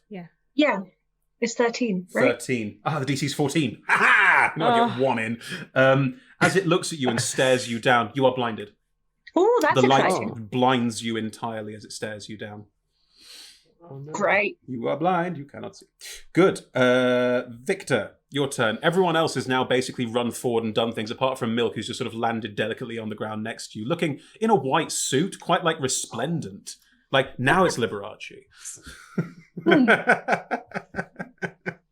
Floating down from the ceiling feels very Totally Yeah, correct. definitely. That was definitely With a glitterable T-Rex. That too. my vibe. Also, leathery skin, kind of like a handbag. Does that work? Nice. No. I mean, we could skin you later, but that's a whole Yeah, different. yeah. Okay. Skin your summons. Victor, What would to you do? like to do? Would like to not be blinded. You're not blinded. I'm blinded. I know. Ivy is. Oh, I know I'm not. I would like to not get blinded. Fair. Oh, I could just cast a spiritual weapon. It's probably what I'm going to end up doing. Mhm. Are you and I casting like it next to the spiritual one that Prosp'rus is? No, Prosp'rus killed that one. Are you casting the one next to Ivy and Prosp'rus, or the one in Ashra's mouth? The one next to Ivy and Prosp'rus, so I do not accidentally hurt Ashra. That seems wise. And also because that one just blinded my friend, and that's a bit distressing. Mhm. I will cast spiritual weapon at. I'll cast it at 4th level. Jeez. Okay. Yeah. It Yeah. appears. Wait. Your Shashkara appears, and Shash. Shashka plus, and you try and cleave it in half. Please do. That is 21. That to hits. hit. Yes. Yeah. And then that's 2d8 plus 3. 5, 10, 13 points of damage. Yep, you again slash through the clothing, and parts of the clothing fall away as you do, with more of this light body now visible. But again, there's not much pain, so much as like you sort of like strange under the breath hisses. That's your bonus action. What's your That's my action? bonus action. For my action, I will just attack with a crossbow. Let's see how a crossbow works. Crossbow with divine strike. Yep. That is 16 to hit. Yeah, that hits. Nice. And that is awful. That's only 6 points of damage. I rolled very badly. Well, it's very hard to shoot them because you're basically shooting a light construct, so sort of, it kind of goes through the bits of cloak and leaves a hole where light shines through. But you don't. Thought I'd try. You don't really know what you've done, really. Cool. Milk. I gave it a go. You made more holes in the cloak. I will gently bob down onto the ground. If I try and shoot something that's in giant Ashra's mouth, will that hurt Ashra? Is that I will You've say seen it how many has- hit points T-Rexes have, right? I will say that the one in Ashra's mouth has partial cover from the mouth. what does that mean? Its AC is increased. Its AC is increased. Okay. And also, I think it's only fair that if you miss, you therefore hit Ashra's mouth. Finally. Okay. You have advantage on it because it's restrained. Right. Exactly. Aha. So two Yeah, shots. Eldritch Blast. Go for it. Well, I'm tempted, but because it's not losing any hit points in there at the moment, is it? It's not, kinda- no. Okay. I apologize, Ashra, if I hit you in the face. To be fair, Ashra's first You've bite given me took 136 away hit over points. half its hit points, so I think the second bite's going to mulch it. I've lost my things. I've lost Eldritch Blast. How have I managed that? Oh, it's gone. Oh well, I know what it is. It's fine. That's 16 add 9 and 14 add 9. Yeah, you hit it twice. That's no problem at all. Were you rolling with advantage because it's restrained? Oh no, I wasn't. Roll again and see if but they're 20s. Just roll again and see if there's a 20. No, they're both lower. Cool. So you, as T-Rex Ashra, nom, you just lean back Can and... we say this? Because on my turn I was going to bite it. Can I do the head toss where I flick it up to catch it? in Oh, my mouth, yes, and that's yes. the opening? Lovely. And as it floats in midair. Just right at that slow Yeah, top of its yeah, arc, yeah. just right in its Perfect. face. Do it. Amazing. For 18 damage with my two bursts. It's just a light construct. There's barely any clothing left. You're just tearing holes in it. Oh, it's great. The berserkers all don't get a turn because they're all still unconscious. It's only been 12 seconds, unbelievably. Ashra, finish this off. Slasher Wreck-It. Coming in. Gonna do a bite attack on the one that is Flip. in the air currently. It's the flip and grab. Go for it. So I get advantage because of the... It's restrained. Yeah, you get advantage. It has 18 hit points, George. You're going to annihilate it. What is it? 28 to hit. Natural one. 28 to hit and 40, 12 plus 7. Yeah. It's pretty good. It's pretty even. It's not as good as last time, but that's 20. No, it's more than that. It's 33. You flip, bite down, and as you do, there's no meat. You don't taste anything in your mouth. It's literally just cloth that you're tearing to shreds as it too is torn out of existence. I roar disconsolately. Oh, very nice. Your skeletons still have a turn, and there's one left.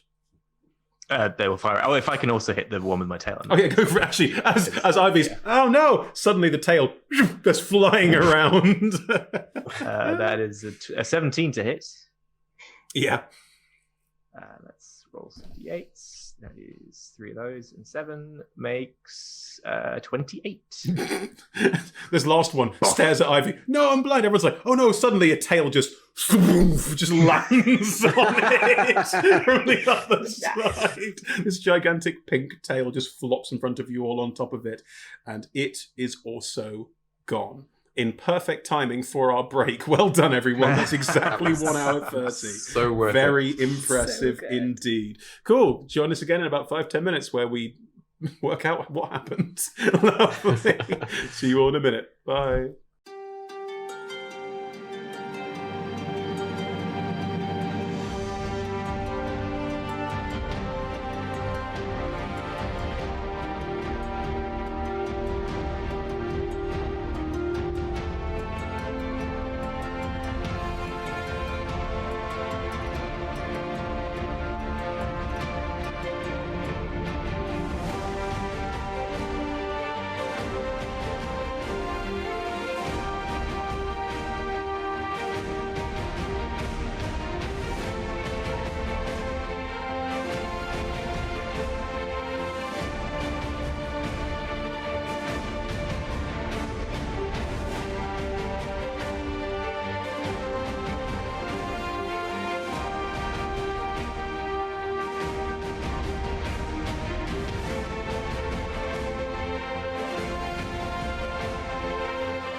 And we're back. Hello, everyone. Welcome back to Icewind Dale Corrupted, where we tell dumb jokes about the intro. Right. So, at this point, Ashra's a T-Rex. The three really scary undead that were evocatively and powerfully frightening creatures have been decimated by all of you in a way that makes me think that I shouldn't be running a horror campaign.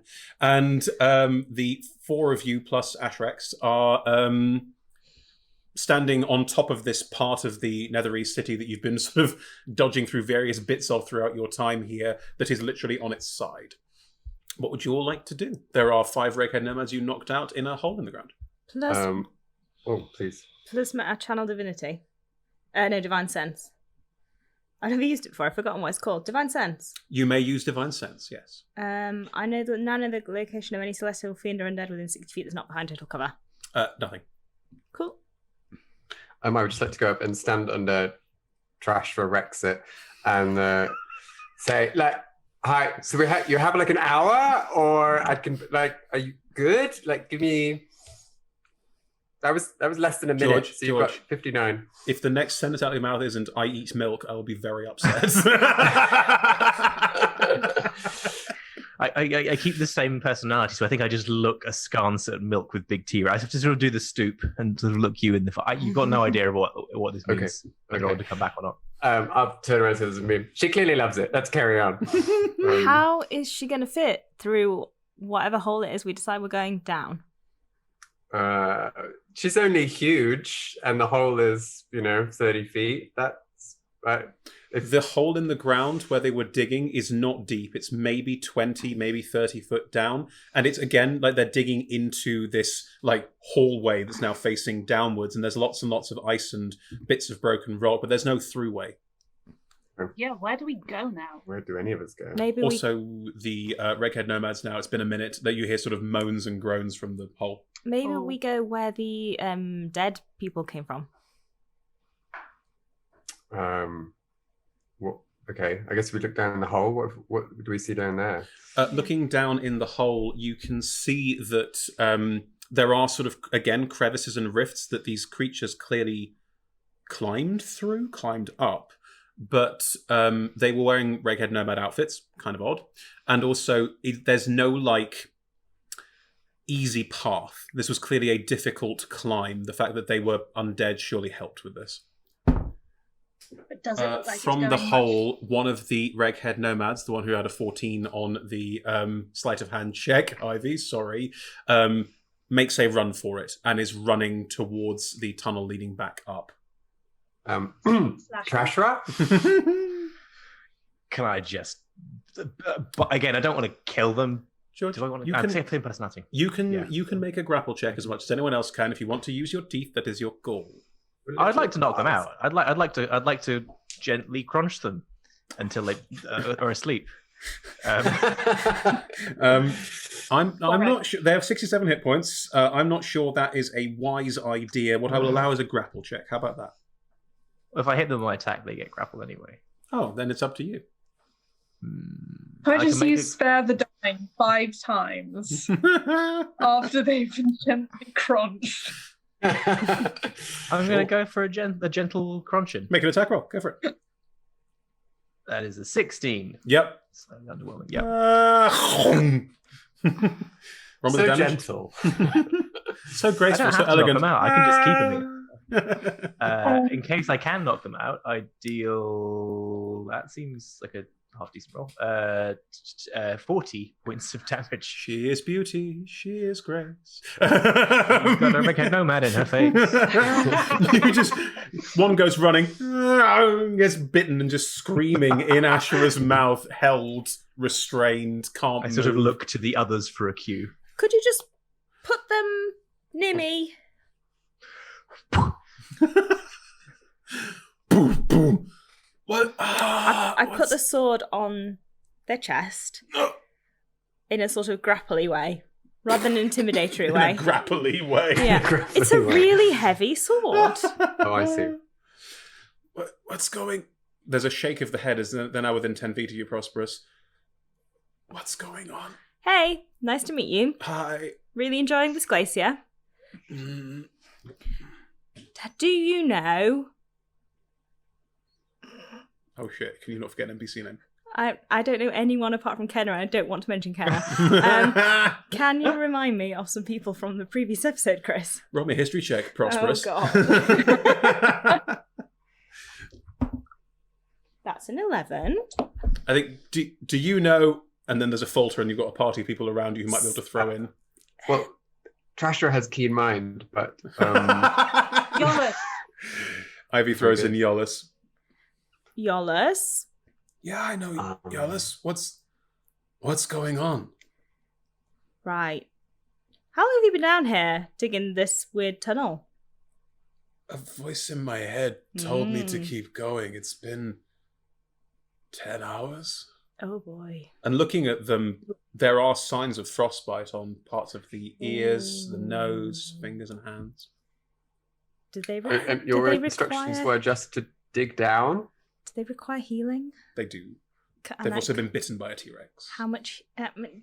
Can I heal the frostbite as opposed to the T-Rex healing? You could do 1 point of heeling, and yes, I'd allow that. I will do the frostbite, but not the T-Rex. That is your call.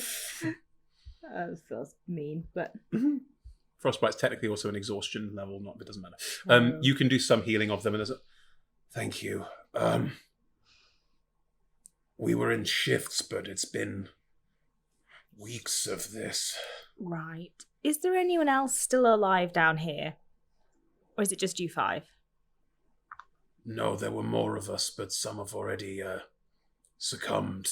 Some of us tried to find other ways through. I don't know what happened to them. Yeah, I think we might have found them. To the cold. To the cold. Are my friends still hearing voices in their head? Yes. Could you stop that like you did for me? Yes. Okay. Right. I'm actually kind of relieved, although a sword in the chest and that is very unnerving. Pointing at Ashra, not anyone else. That's actually a very nice wizard most of the time. Good friend of ours, yeah. Good colour scheme. Thanks. Stands out in a Looks crowd. confused, like, why are you thanking them? Is there another way through that you know of? We're trying to get further in. We were digging at the... Says the really breakhead shouldn't have smoking. You shouldn't be smoking after Poor you've had timing. frostbite. It's breath, not good for the you. cold breath coming out the mouth. Yeah, I'm not going to go into that. We were digging at the point we thought would make the best entry, but we haven't found a ravine or anything. There were ways through the others climbed. We don't know where they got to. Could you show us? Points at the hole in the ground Right, okay. and then points at some of the smaller places where the cold light walkers came out. Climbing. Well, we're going to do that. Right. Victor, I think our best bet is probably to fix these ones, let them go, and then... That will leave us with only one casting. Is that correct, Victor? Of Yes, Magical that's Daylight? correct. Do we have any plans to rest? During our next few, however long. I mean, I wouldn't mind a little rest at some point, but I'm going to keep going for a bit. we still got the dome, don't we? So we could have a sleep before we actually find the. Yeah, why not? I can do one now. Cool. Sweet. Do you get all of the nomads together and then do it? Yes, please. Cool. If this one stays in Prosp'rus' aura, then you can all together move back into the space where the 4 of them are struggling with their bonds, but you rolled very, very high on your sleight of hand on most of them, Rebecca. Ivy has practice. Yes. So most of them are not able to break free from their bonds, although as their friend steps in with you all, there's a look of confusion, and then if Victor casts Dawn again, and again, you're pulling sunlight from... Well, there's no sky here, so probably pulling it from the air. No. And Much higher than our plane is. Mm-hmm. And as again, this wash of dawn washes over all of them, and they all look a bit confused, and then all of them stop struggling and look like quite relieved and thankful. Feel better? Yeah, there was this voice in my head, but it's gone now. Can I suggest that you return to your encampment? Don't eat any of the black goo, and Is have that where the problem came from? yes, and have a chat Far out. with Yellis or Kenna or any of the other people that we spoke to whose names I have no memory of. One of them goes, Kenna's not there anymore. No, Kenna is there now. Oh. Whoever used to own this sword, whose name I really don't recall. Kevan! Oh, I should remember that. Kevan gave you his sword and you've forgotten his name. That's really bad, isn't it? It's not I great. did have it written down, I should have said. all 5 of them look a bit miffed, but not humongously so. Well, anyway, Kevan gave me the sword, and you should go talk to Kevan and not eat any of the ooze on the way. Promise? Fine. You do see that there are various of these alcoves around this space, and they're not like bubbling over, but there are the same configuration of taps and things like that you've seen before. Ooze. I meet a lot of people. It's not my fault. I mean, maybe just a little notebook or something, just to have. Yeah, you're right. I should get a notebook. Says Emma, The not hand. getting a notebook. Maybe for your next magical item, you should just downscale it and just ask for a little notebook and pencil. That's... I really don't think Chante's into notebooks, unless it's made from, like, carrots. Did you get a carrot notebook? The 5 nomads are going to leave. Here's the thing. I said I wrote the guy's name. The name I did write was Kevin. So I was remembering Kevin. Yeah, solid. Yeah, I need to And I talk was about thinking, that. that can't be right. I can't tell Prosp'rus it's Kevin, because it can't be Kevin. yeah. Ivy, you were going to say something earlier, and then Kevin written down, but I feel like that's wrong. Ivy, you were going to say something earlier, and then a lot of plot happened. What were you planning? Plot. I would like to do some investigating, Please do. starting with looking down the holes. I know you said it was a difficult climb, but Are does you it look still like blind? No, it only lasts until the start of the end of the creature's next turn. So it would have just been a momentary and then Ah! where was it? Oh, Ashra.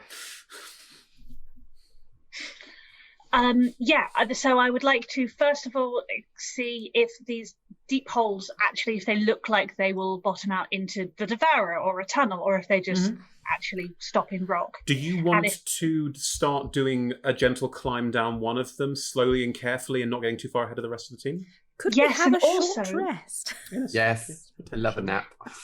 Ivy has learnt she's going to do this after telling people that that's what she's going to do. So while this is going on, do you sort of shout at someone, just having a look, and then go? Having a climb. There's a rope, but no, it's fine. Can you? I'm not going to bother with a rope because I don't think I need it. You're right. You don't.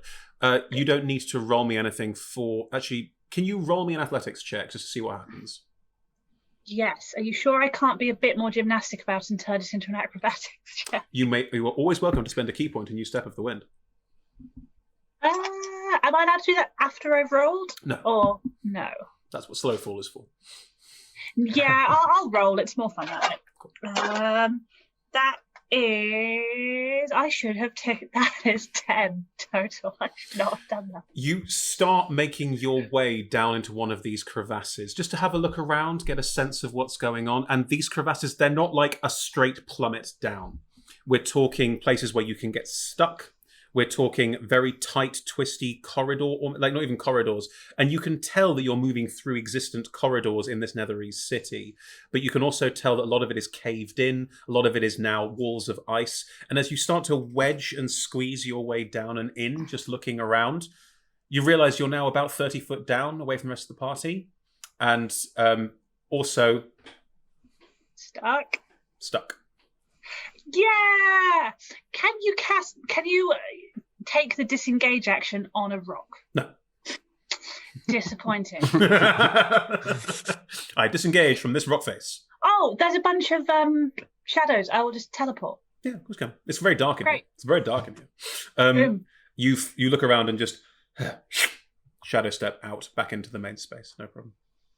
So I have learned that basically, there's not a sensible route that way. You looking down as you were going, this crack in the rock did continue. You have no idea where to, but it did continue.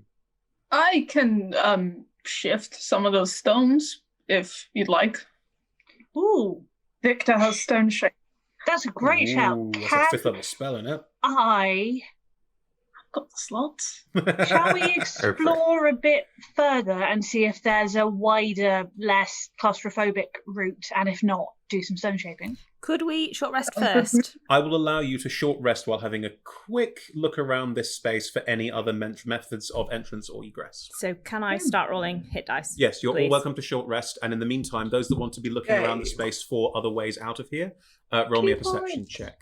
At the same time, the 5 nomads have gone back up the tunnel and out, so you are by yourselves again. Great. That's an hour, right, for a short It is rest. an hour, yes, so you're taking a Oh, moment. Trashra. You're no longer a T-Rex. Probably for the best overall. You wouldn't have fit. Yeah. Well, I could have made myself fit. Some places. 19 perception for me. Lovely. As you're looking around while everyone is resting, and you're resting as well to get your key points back, that's fine. As you're looking around, there are no other tunnels in and out of this space.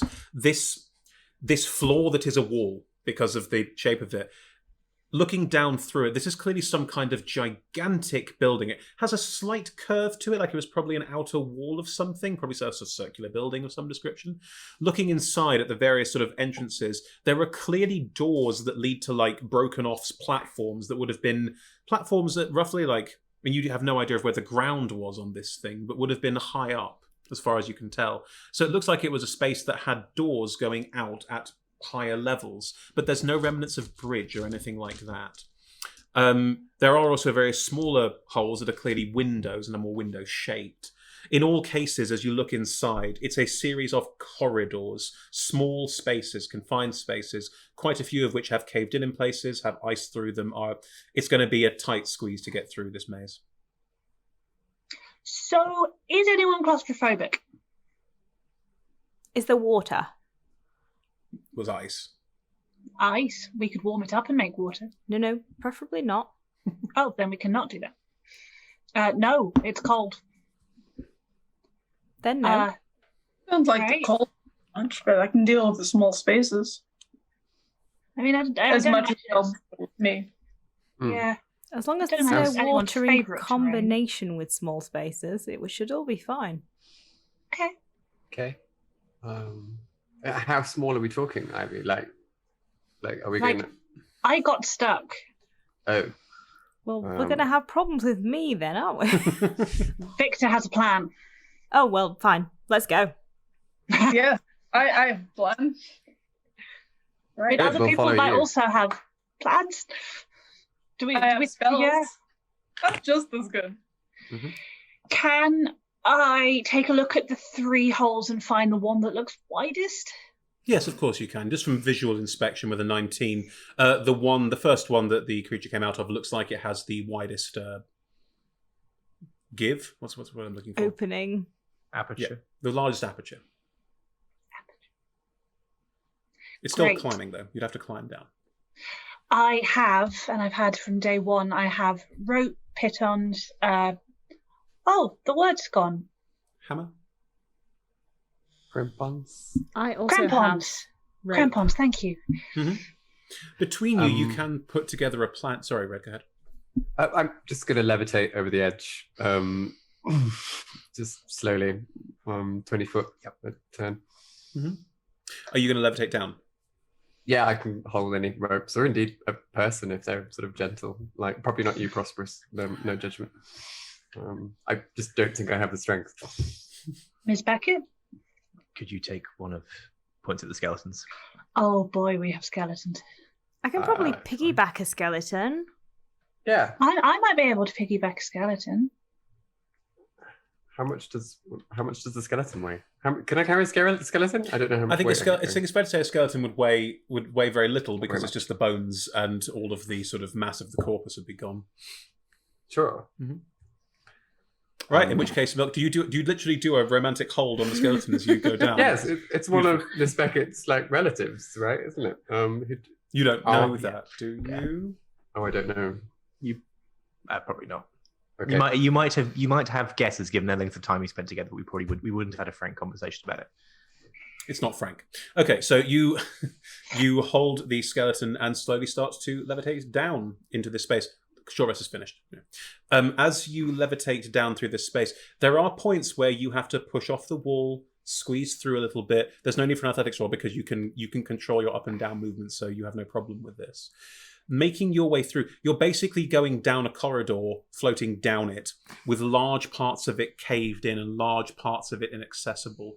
You do see more of these alcoves where you can get the ooze out of them. There is a huge amount down here. If you're carrying the skeleton and trailing a rope, after about 50 foot of rope, you'd have to tie another rope on the end of Ivy's rope.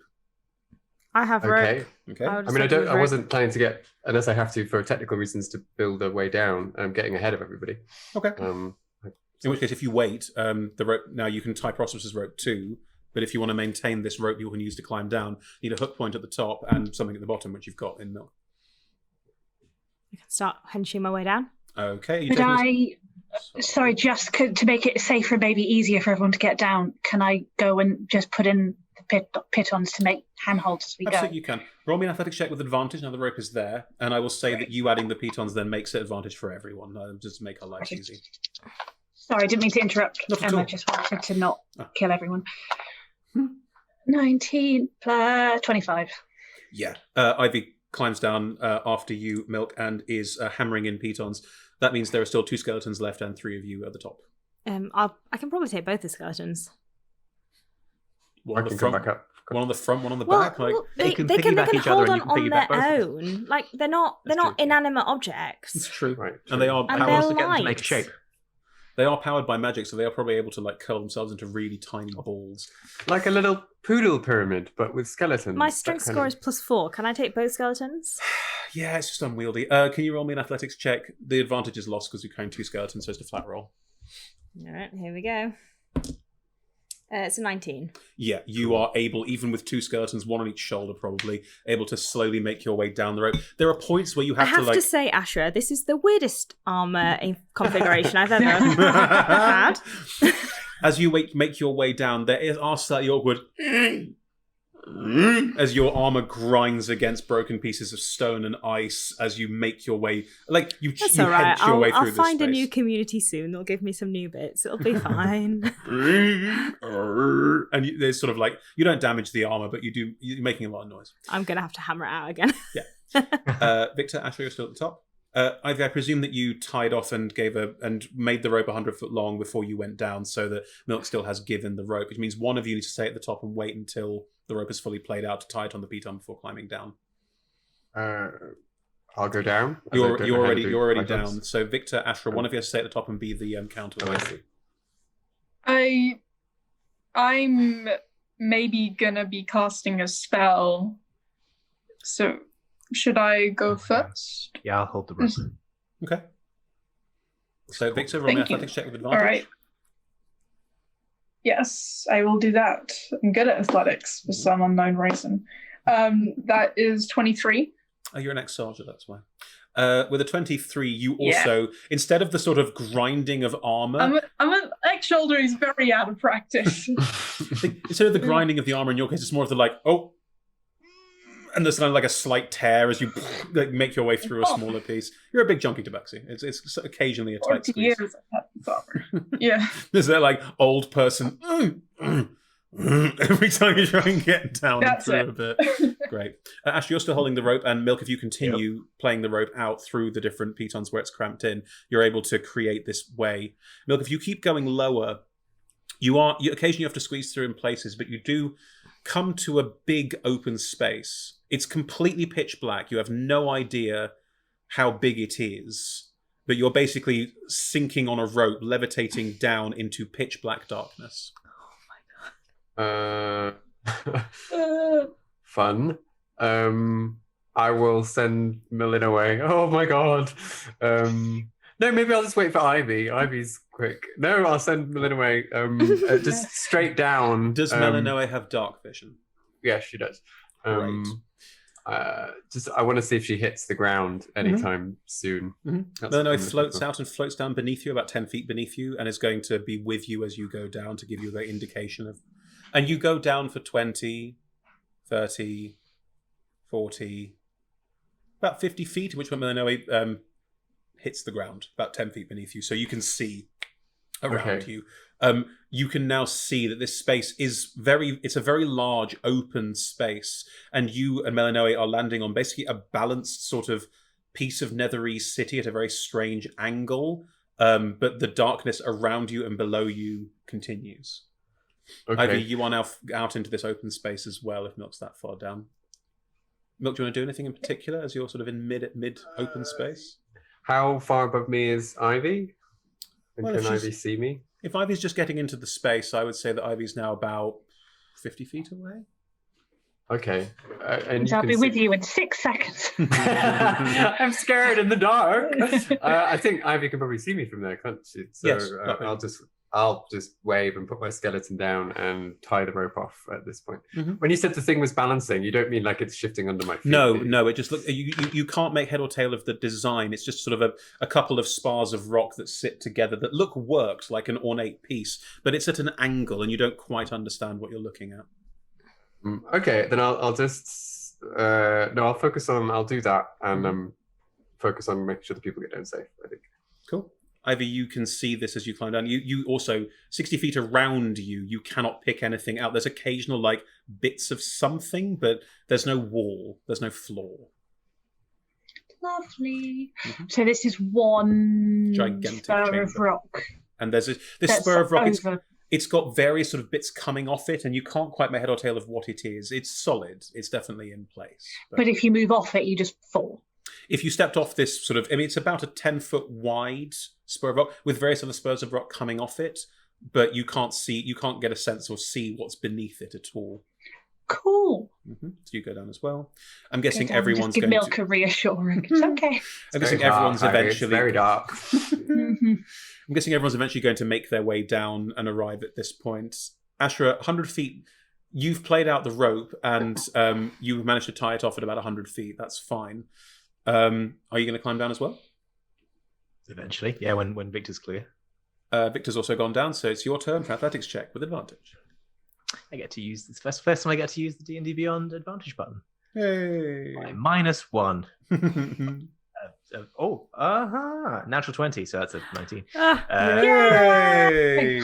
Ashra, you managed to make your way through this quite tight enclosed space relatively easily until you get to this like big open, and you can't see in the dark. So it's just I black. should cast light, to be fair. If we're going. Cast light on something. Yeah. Well, then in which case, Ashra's the first Oh. beacon of light.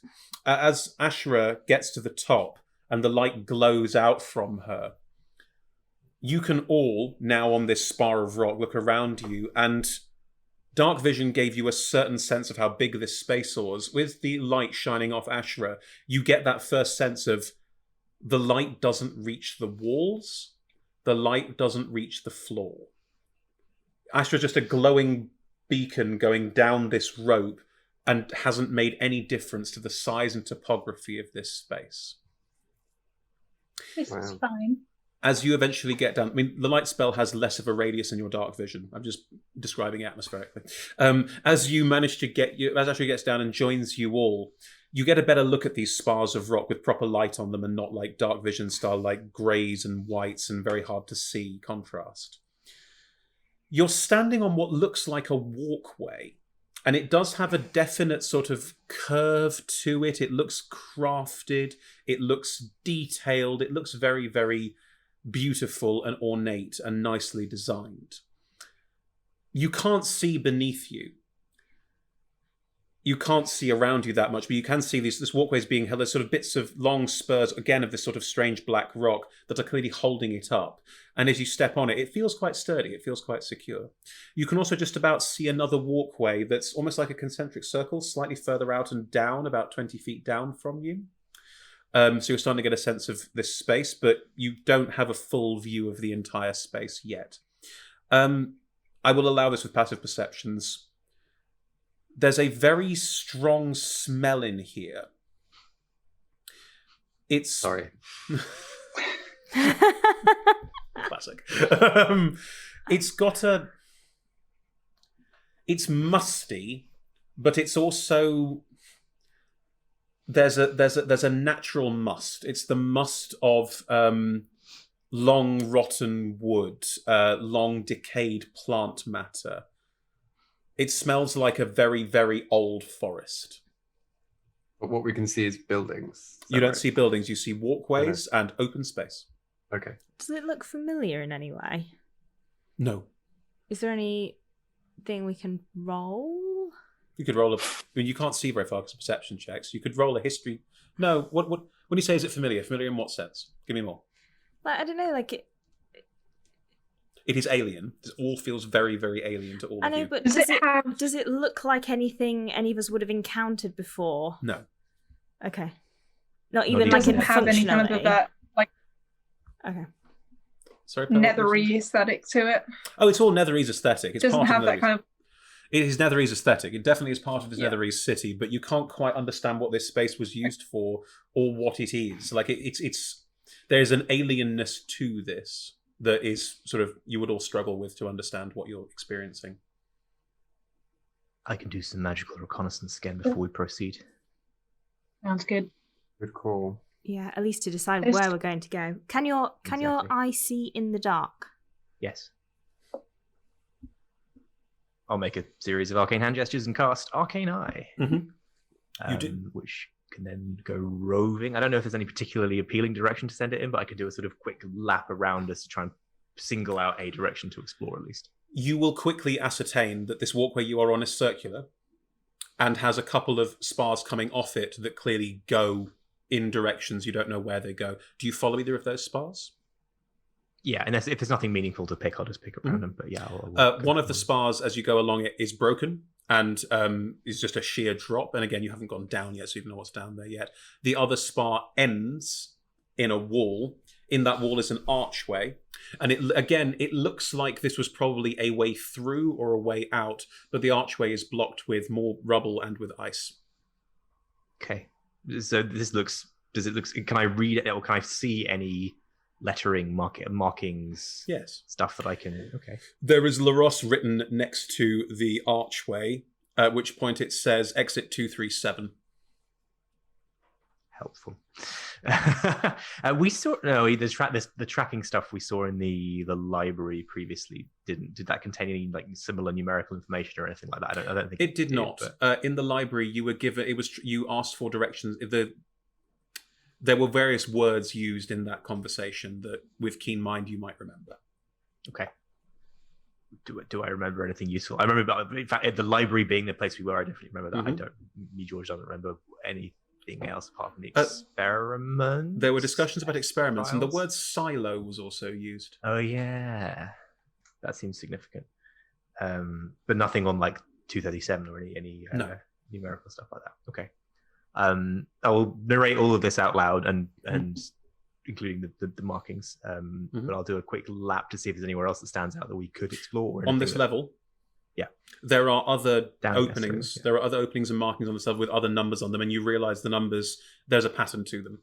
That they are Okay. like it's a numbered series where you can read the numbers, which isn't all of them. If you start to go down, Yep. this space has clearly got a it's got a what's it called, concave upwards. It's got a cone to it, and the walkways get larger as you go down. They crisscross more, so there's more interaction between them. But to get down from one level to the other, there's only like one or two paths you could follow to get down. So it is a bit of a maze. As you go further down, you start to sense the bottom of this space. And if you go down all the way to the bottom, and these walkways do go down all the way, the bottom is just what looks like, at first glance, it's just a flat stone bottom. Like, it looks like there's nothing major in it, but on the way down, you've noticed a couple of things. On the wall, you start noticing there's a series of markings. And those markings seem to be in terms of capacity, volume. And those markings go up at various points along the wall. And at the bottom of this space, there's a huge amount of detritus and dust and what looks like just thrown away rubbish. Like, it's a very, obviously all the carnage from various falling pieces of rubble has all landed here. But with your eye, you can also see what looks like decayed plant matter, like to dust, like it's gone. But the bottom here has a very thick layer of it, almost like a sort of a foot deep of it. And you can see various openings in the bottom here. They're slightly high off the ground. They're about 5 feet off the ground. That clearly are doors, are big barred doors that don't appear to be blocked by anything in the same way. The stuff at the bottom, is it conceivably like a plot of soil or something like that where things were being grown? It is conceivably a plot of soil, or it is growing. If it was a silo, this would be a level where this would be grain storage level. Store. Yeah, okay. Store. Yeah. Would silos be used more generally in current No, farming? not at all. The idea of having that much to store and stock is not really... If there were silos, there'd be barns.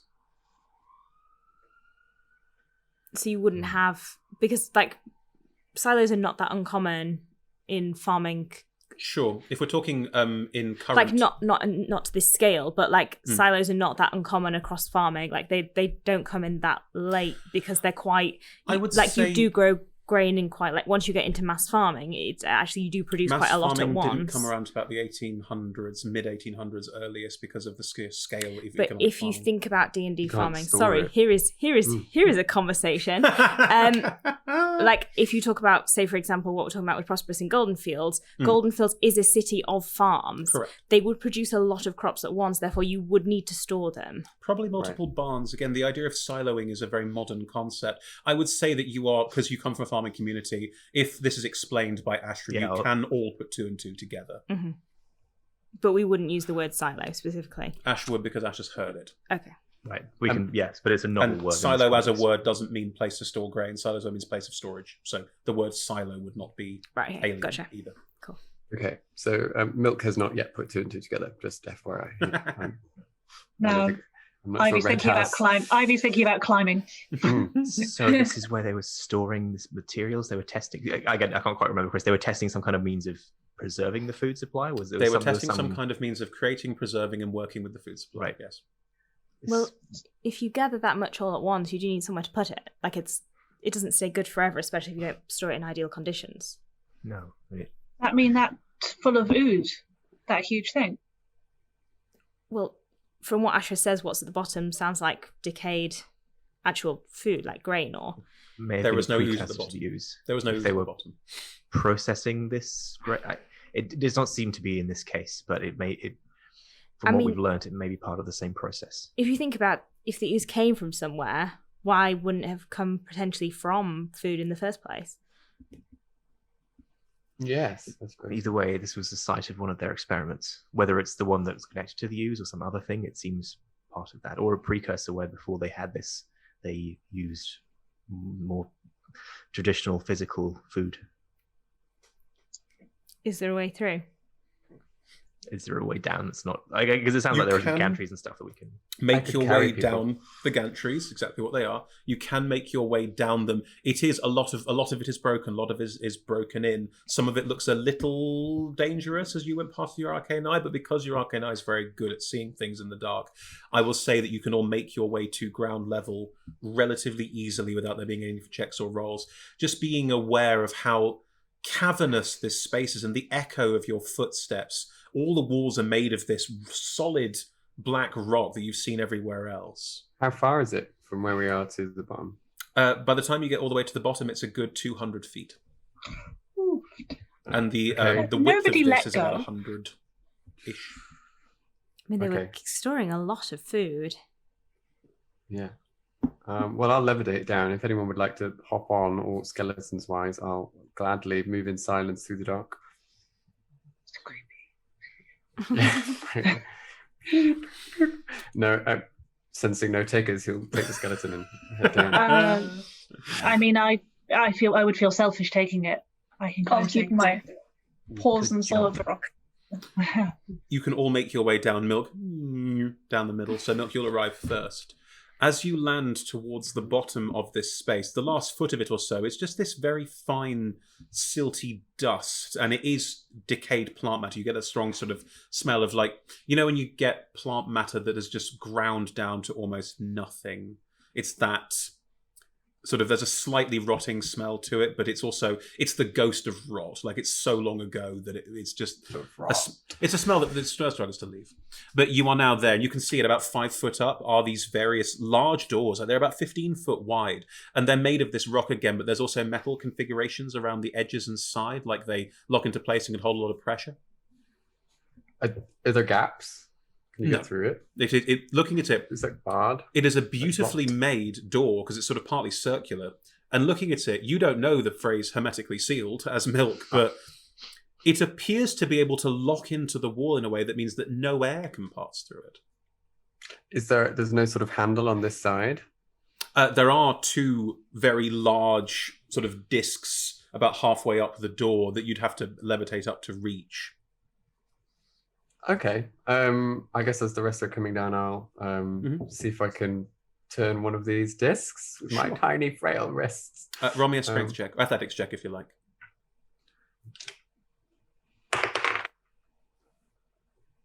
That is a 16. That's not too bad. That's not bad. You do start pulling, and these they're valves. As you sort of, because you wouldn't know what a valve is, as you reach out and sort of, you slowly start to, you creak, turn it. You realize as you're turning it, however, you're hearing a noise. And you realize this noise you heard it all the time. You'd heard it from the moment you got down to this level, but it was so soft and so faint and so infinitesimal that you almost didn't take any notice of it. It's the sound of rain. And not like thundering rain. There's like sort of gentle summer's drizzle. Oh, that's definitely coming nice. from beyond this door. Oh, it's becoming... Oh, I see. Go. Are we sure this is a door we want to open? Is there a discussion before we just open this door, or are we just going for Milk was it? faster, so Milk's come down and started turning, and now maybe there's a moment to pause as you all get to the bottom, and you're now all sort of wading through this about 1 foot high, silty. And as you pass through it, it passes. Like there's no limitation on it. It's just old, dead, decaying plant matter. Anyone else hear rain? You can all hear it. Ah, Gentle summer's rain. that should be comforting, but it's not. Not this Inside. far down. Just a little unnerving. Perhaps another been a while. experiment. I was going to try and... I think this opens, but now I'm slightly hesitant that... Is Yeah. this our only way through? Is it through this door or back up? There are other doors. There's doors in cardinal directions, north, south, east, west, which Ashra would know. And bizarrely, it's still pretty much north, south, east, west, despite the fact it's a ruin and whatever. There is one in each wall, and they all appear to be similarly sealed. This one sounds like rain. Maybe You think this is another farming experiment? maybe one of the other ones will be wind, and one will be sun, and one will be Sun would be ideal. I Dirt. don't know, fire. Maybe they found a way to keep their plants watered while they weren't here. That would be great. Shall we? We can't come all the way down here and not look, can we? Let's check the other doors first. Let's have Okay. a look. I mean, I quite Okay. like the sound of the rain door, but if you don't want to, then Well, let's at least listen to the others and see if they have the same sound, see if they lead to the same space or equivalent spaces or some other thing. As long as I don't have to get my hat wet. Right, priorities.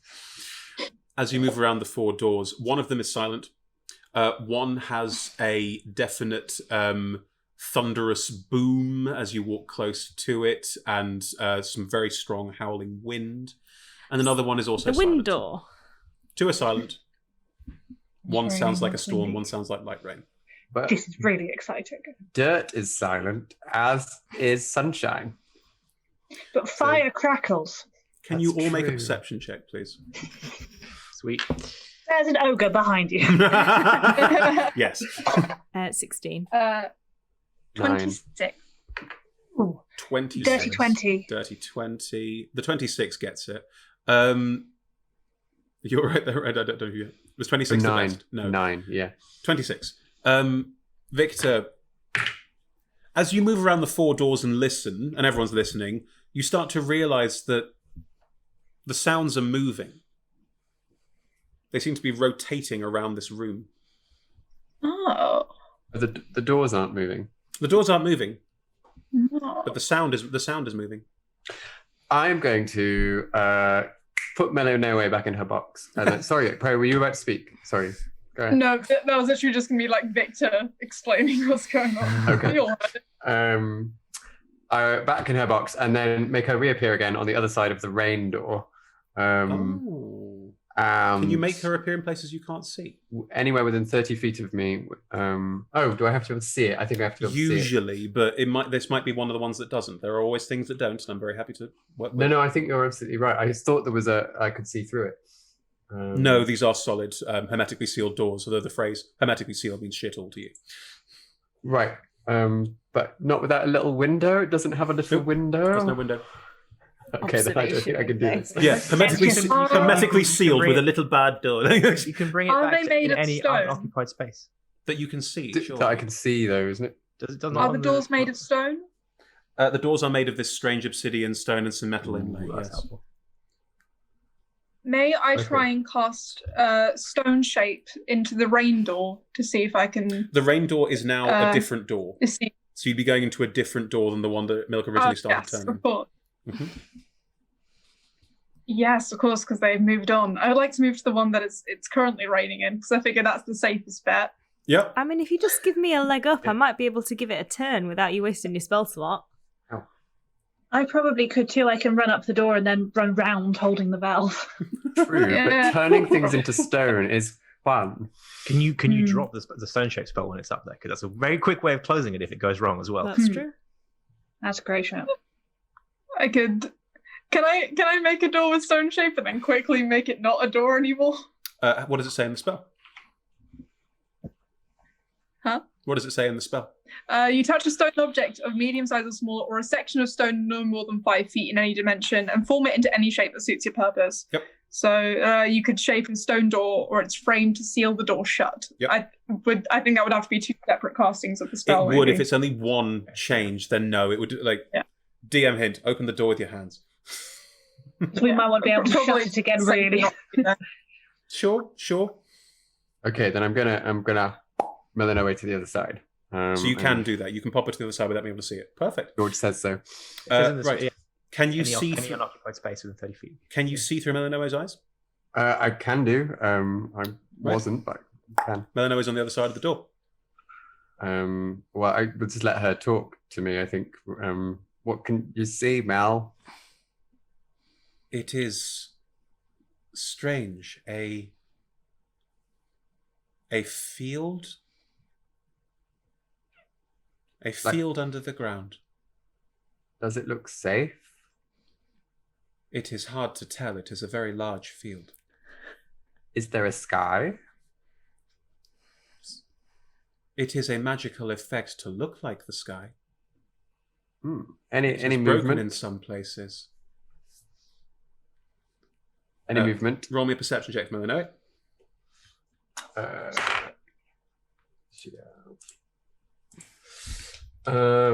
That's a 12. I cannot see any movement. Okay, and I will pop her back out. I mean, as far as a giant space squid can tell us, it looks safe enough. I want to see. We're probably all going to die anyway, and I want to see a magical ancient field underground first.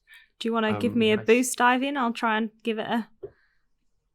Open it? I don't know if Ivy can boost Prosp'rus. It's just a... Prosp'rus is quite big. I'm not that big. I'm only 6 foot. You could stand on my shoulders and I'll float you up. Why not? Just don't crush me. I'm gonna crush anybody. Okay. Can I get Chris? Can I get within Yes. turning distance of the door? No, you can't reach the door. Ha ha, DM Oh. win. Oh. Foiled again. The game's over. They all die down here. Good roll. 13. Yeah. You get up and slowly pull this door, and you can all see that as this handle is being turned, the sides of the door where the metal is are also like unhooking. So the door itself is hermetically sealed, so this turning unhooks everything. And as you turn it around and pull, the door opens, and you're all greeted by a wash of quite bright sunlight. Ooh.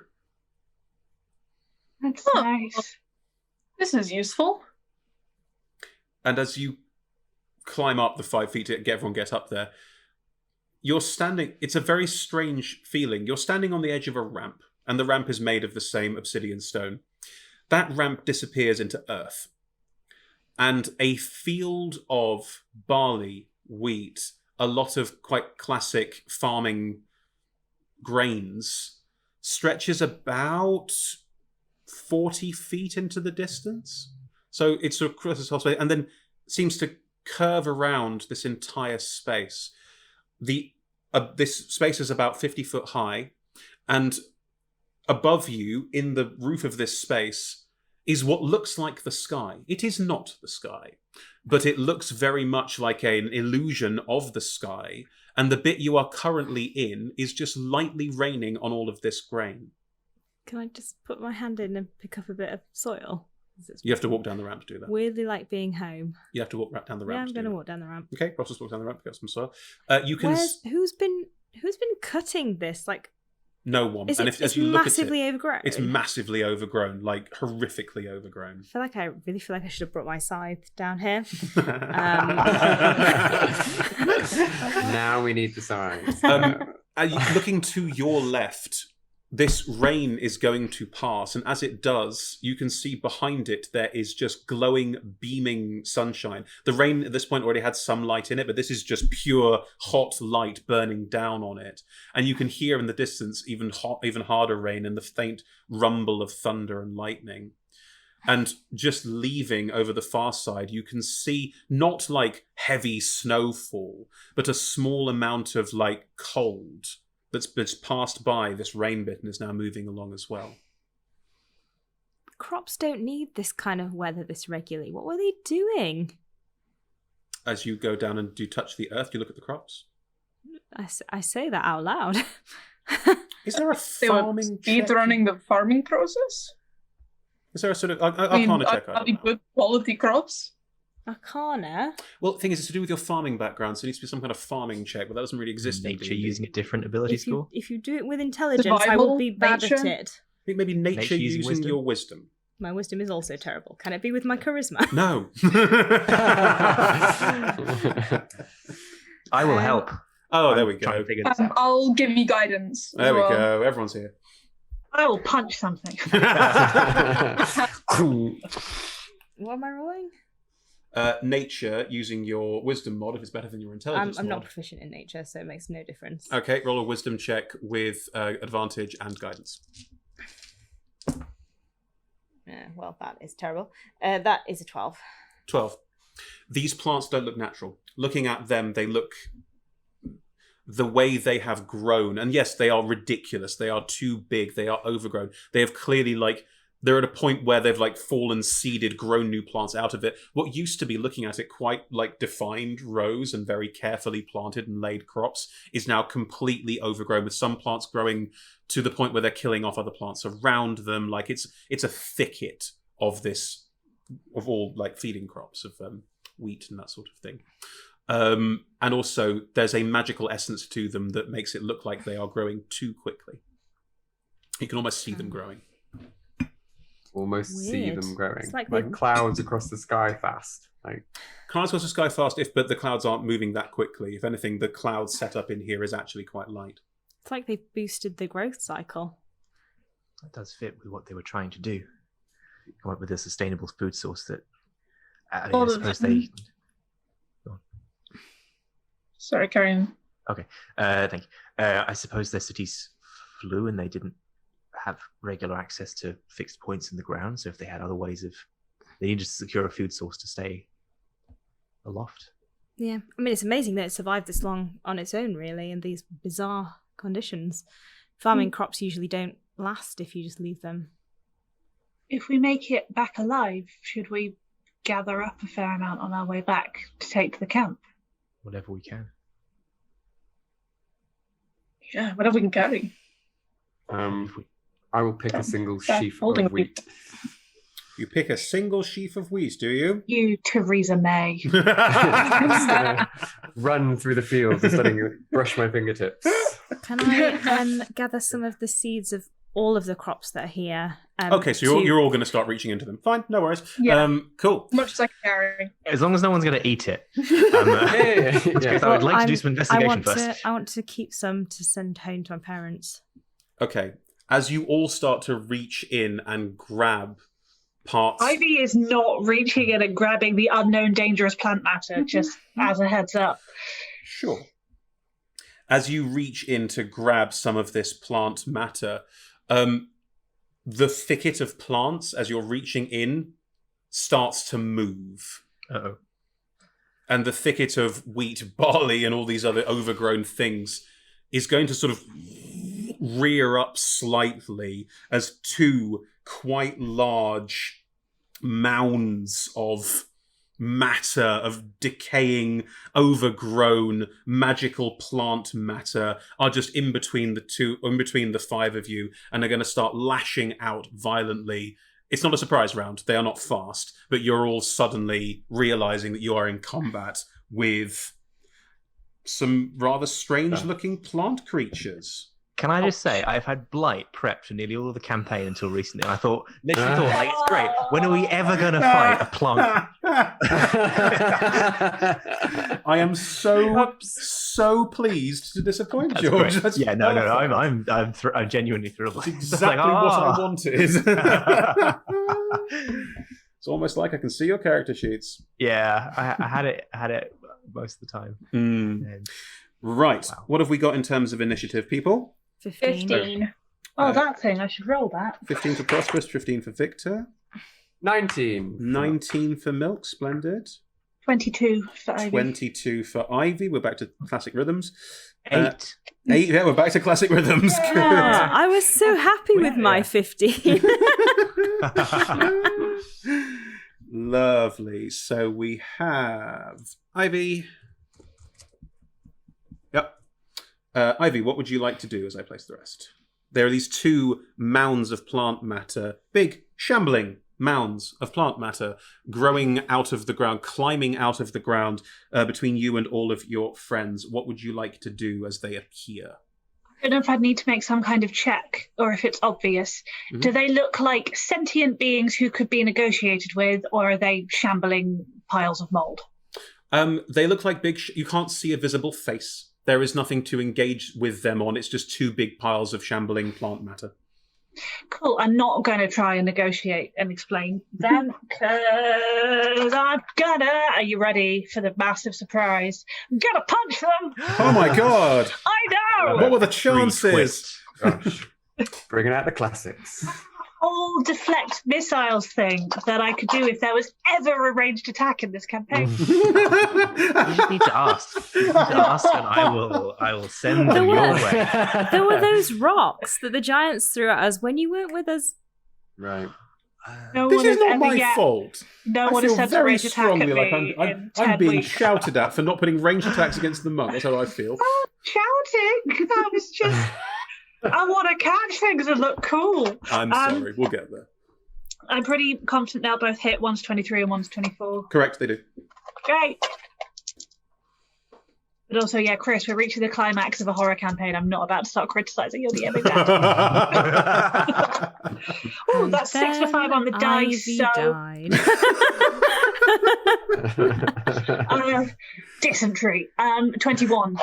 21 points of damage. You Yes. step in to the space of one of these mounds, and how are you? Because you're basically trying to tear off pieces of it and try Yeah, and I sort was of. going to say, can I flavour that rather than punching? Can I be ripping apart? You can, and you absolutely start ripping apart one of these things as it rears out of the ground. Is that 2 of your attacks? That was 2. Yeah. So you've torn bits off it. How much each damage does it look like I'm inflicting? You don't know. You've torn bits off a gigantic mound. The mound itself is large, so it is about 10 foot square, 15 foot square at a pinch. Like, it is big. Ooh, I'm not even sure that they could be stunned, so I'm going to key point and flurry of blows. Great. That's dreadful. That's 15, and that's a 27. The 15 just hits, as does the 27. Ooh. The 27 just hits. Cool. Mhm. That is worse. That is 16 points of damage. Yep, you keep tearing away bits of this mound of plant matter, and you are just tearing out madly. It's still turning, and you do hear a faint sort of low rumbling from inside it, but you haven't found any of it that isn't just animate plant matter at this point. Ivy's kind of fighting it with a seriously, like. Ivy, are you staying in range of it? Yes, yeah. Milk, it's your turn. What would you like That to was do? nice. You were reaching out and grabbing wheat, so you're already in direct combat with one of them.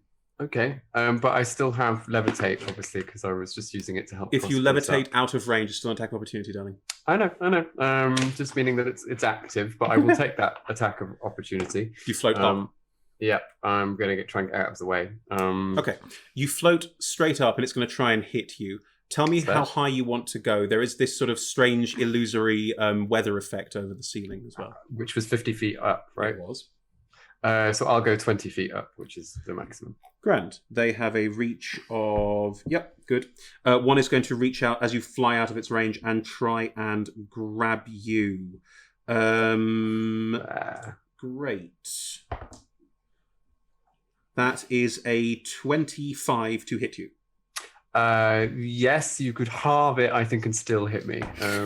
You take 6 points of damage, and as you fly up out of its range, just parts of this planty, frondy... I mean, it's mostly wheat and grain, so it's less of the sort of tendrils of plant matter and more just like bits of... It's like a cornucopia is eating you. It reaches out and just like engulfs your bottom half. You are grappled by it. Okay. And it has like got half of you inside itself as you try and fly up and out of range. This is the one that Ivy is not attacking. It's the other one. So Milk is being held by one. Ivy is tearing apart another. Okay. So I can still make an attack though and stuff, right? Of course you can. Yeah, you still have all your... You just can't move away. Doubly so. No, or I could try and break out of that grapple, but I think I won't. Can't or won't. I don't know. Is it logical to try that? Probably is more logical to do that, isn't it? Mm-hmm. But I'm not going to. I'm going to try and blast it in the face. Doesn't have a face. World again. The top edge of You're it. blast its top edge. Okay, keep blasting its top edge. 27 and 16. Yes, both of those hit. Yep. Okay. Giving us 24.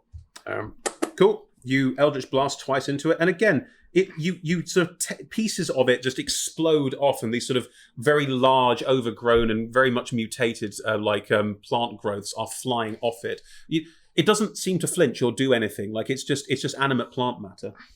Right. Good. That is the end of your turn, Milk. Prosp'rus. Right, I feel like maybe it can't be frightened, so I'm not going to Raffle Smite it. I don't know. I feel like maybe you can't frighten animate plant matter. And you scare salad. Yeah, besides, maybe. Show it a stake. So I'm going to cast Searing Smite instead. Mm-hmm. So my sword becomes engulfed in flames. Cool. And then I will roll 2 attacks. That is a 24 and a 21. Are you attacking the one that has currently grappled Milk, or the one Ivy is tearing to shreds? The other one, because I'm about to set it on fire. So the one that Ivy's tearing to shreds. Yes. Grand. Both of those hit. Right. It needs to make a con saving throw. A con save. Yes, please. Shall. That is a 15. That does not save. So, right. It takes. You need to halve the fire damage. Oh. It is resistant to fire damage. All right. Well, interesting. It is now on fire. Okay, it doesn't seem to bother it that much. It takes 3 points of fire damage. Okay. As well as all of the other damage I'm about to do. Okay. I'm also going to smite on both of my turns. Hang on. Sorry. Totally oh my fine. god. Too much. It's totally fun. Too much. Right. Hang on. Love that you're off camera now. You're basically just leaning off camera going, hang on. Into the pit of dice. 1, 2, 3. 1, 2, 3, 4, 5. I'm smiting it at 3rd level. On the first attack. Yes, that's correct. Right. Oh boy. Here we go. Right, that's 10, 20, 27. Add 4. 31. 31 points of damage. Yep, big old boom. Boom. God. I'm going to need to sleep soon. In-game or out of game? In-game. I'll smite at 2nd level on the next one. Right. Because they're eating my friends. Absorbing. Because that's better. 18, I will hear no judgment, George. 25, 26, 29, add 4, 33. 33 on the second one. Yeah, large parts of it just boom, boom, as the sword chops in, go flying off it, and Ivy, the one that you are already starting to tear into, between the two of you have torn it down to about a third of its original size, and it is getting smaller as you go. You do realise as you're doing this, it has no central core. It is just an animate mass, and the pieces you are tearing off are just landing near it and just sitting there inanimate. You're just tearing it to shreds. It's on fire now. And it's also on fire. Good. Making 100 smaller animate hay bales. I thought because it was plant, fire would be good, but no, Yeah. no. Why Yeah. D&D? Why? Maybe it's a damp plant. There's reasons. Cool. The food. Victor. Hello. Hello. Hello. I'll cast spiritual weapon at second level, but for irony's sake, I would quite like it to look like a sickle, Okay. if possible. You can decide what it looks like. So instead of a shashka, suddenly shing, a lovely sickle a little appears. sickle. Are you attacking Because the it's one that? harvest time. Are you baby. attacking the one that Ivy and Prosp'rus are attacking? Or are you attacking the one that Milk is currently half absorbed in? The one Milk is currently half absorbed in. Go for Would be wonderful. Go for it. I'll miss you. I mean, I won't miss the thing. I hope not. Or I might actually, because I rolled very badly.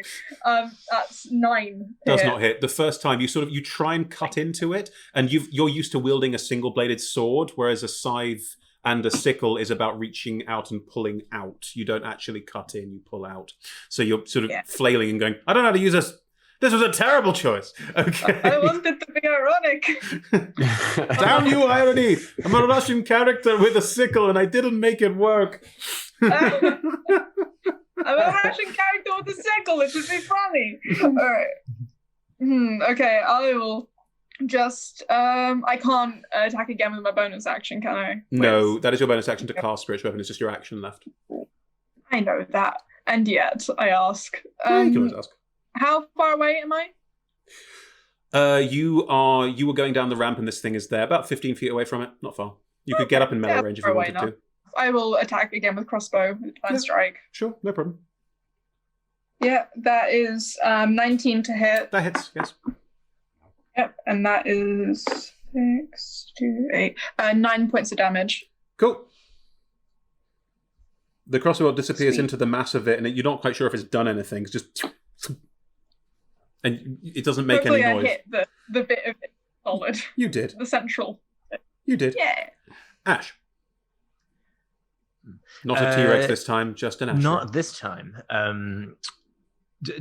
Milk seems in some mild distress being absorbed by this thing. Question mark? No? Yes? He's fine. Go do your thing. All right. Well, I'm going to hit it. It's whether I help you or hit it, but I will hit it, hopefully. Hold up. So I'm going to bonus action order the. Wait, I'll do that in a minute. Actually, what I'm going to do is I'm going to make with one hand. I'm going to take off my pin and start tracing some lines in the air. I'm just going to hold out my other hand to one of the skeletons without looking, and it's going to put its hand in my hand. I'm just going to pop it off and fling it at the shambling man that's engulfing Milk. And use that as a big bee's hand for flavor purposes. It's just going to get real big skelly hand. That's a move. I dig that move. And as it in the air, it just grows out this massive skeleton hand. And that's the one that Milk's on, right? Yes. Lovely. I'm going to. I mean, grappling it won't affect Milk in any positive or adverse ways. Will it? Grappling the mound? No, not at all. Let's do that then. So I'm going to make a grapple check contested with the mound. Yep. Which is roll that. Oof, that's not entirely great. So that can't be as bad as mine. Thing. It's 11 on the dice, and the hand gets a +8, so that's a 19. There we go. 5. There we go. Yes. The mound is grappled by the giant skeleton hand. Cool. And I can use my bonus action to crush it, but at this turn instead I'm going to have my skeletons just order them to fire at the mound. What size is your hand? The hand. Yeah. Large. Okay, it is large too, so that's fine. Yeah. You can grapple. Yeah. In which case your skeletons, no attack with advantage. Grapple doesn't give you advantage, so it's just attack rolls against the mound. They also can't move, which is quite good. Yeah. So I'm going to roll. Can I roll the skeleton without a hand? What's the rule? I'm fine with it not being able to take an attack because it's missing a hand. George, it was flavor. I'm going to say that when you took the hand off it, you didn't actually take its hand off. You took a mystical skeleton hand off and threw it. I'm gonna not hold you to those words because I just rolled a 1 on one of the dice. Oh, it tries to shoot an arrow and realizes it has no hand. It goes to pull a bow back and just. The bow doesn't move because it doesn't have a hand. Glad I asked. 1 to 10, presumably that misses. The other one is a 15. Too. The 15 hits. Yeah, cool. So I roll d6 plus 6 for 9 damage. Cool. And I'm done. Lovely. Right, Prosp'rus, Ivy. The one that is attacking you is going to try and grab both of you as you are right there on it. Ivy, the attack roll against you has disadvantage because of your tattoo, n'est-ce pas? Yes. Nothing has aimed at me in so long, I'd forgotten, but yes. That's 2 3s on the dice, so it doesn't matter. I think that might miss. Yeah, some fronds of plant matter sort of reach out and grab towards you, but you sort of skillfully spin around, dodge, and keep tearing. Prosp'rus, just a flat roll for you. Mm-hmm. Is that a natural 20? I was going to say, here comes the natural 20. Yes! Sorry. Which makes it a 27, so yeah. It was always going to hit when it's a natural 20. My armor class is 18. That is it's got a minus to attack. 24 points of damage as it sort of, just a part of it rolls over you. And,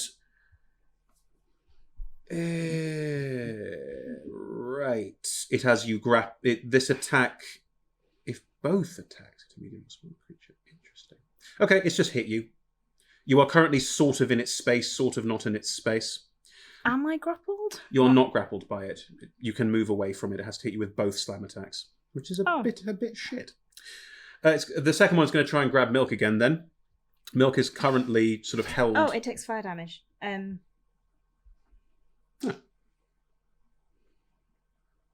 needs to make a con saving throw. 15. Nope. Halve it. That is 1. Are we rounding up or down? I rolled a 3. Roll down. 1 point of damage. 1 point of fire damage? Yeah, it doesn't care. Well, it may not care, but I care. Milk doesn't... Does a 16 hit you? Yes, it does. You take 10 points or more bludgeoning damage as it just engulfs you and you are sucked inside it. What? What? You are blinded, restrained, unable to breathe, and must succeed on a DC 14 con save at the start of each of its turns or take more damage. Gosh. Milk is all cornucopiaed now, just sucked into it. Lovely. Eaten by brunch. Right, at the lair action, the sky around you is still moving, and you are now moving away from this lightly pattering rain into this bold, beating down sunshine, which has no effect on you. Cool. Ivy, it's your turn. What would you like to do? I think Ivy will look at Prosp'rus, Milk, Can't see Milk. go to Prosp'rus. You're fine, right? And go help Milk, because Milk is vanished and Prosp'rus wasn't grappled, right? You'll take an attack of opportunity from it if you step away. Yeah, I know, but I haven't taken any damage and Milk is a bit swallowed. Thank you. As you run away, with disadvantage, that's a 19 to hit you. Oh, just. Yes. Oh, you're enjoying it today, Chris. Oh no, I try and hit Ivy all the time. As you try and move away from it, it lashes out at you, and again, you can't move further. You are held in place, so you can't move away. You're not grappled; it just stops your movement. And you take 13 points of bludgeoning damage as it bashes into you. Cool. Ivy will yell, "Sorry, Milk, I'll be there in a minute," and hit this one instead. Fine. Because we got it down to like a third of its size. So it shouldn't be too much. One of those is a nat 1. I think because you get other- knocked over, you're desperately trying to pull it away as it's sort of, again, starting to engulf you, but not managing to. And Prosp'rus is starting to be engulfed too. Okay. But you do manage to sort of, the first attack is flailing mildly, you don't manage to get anything off.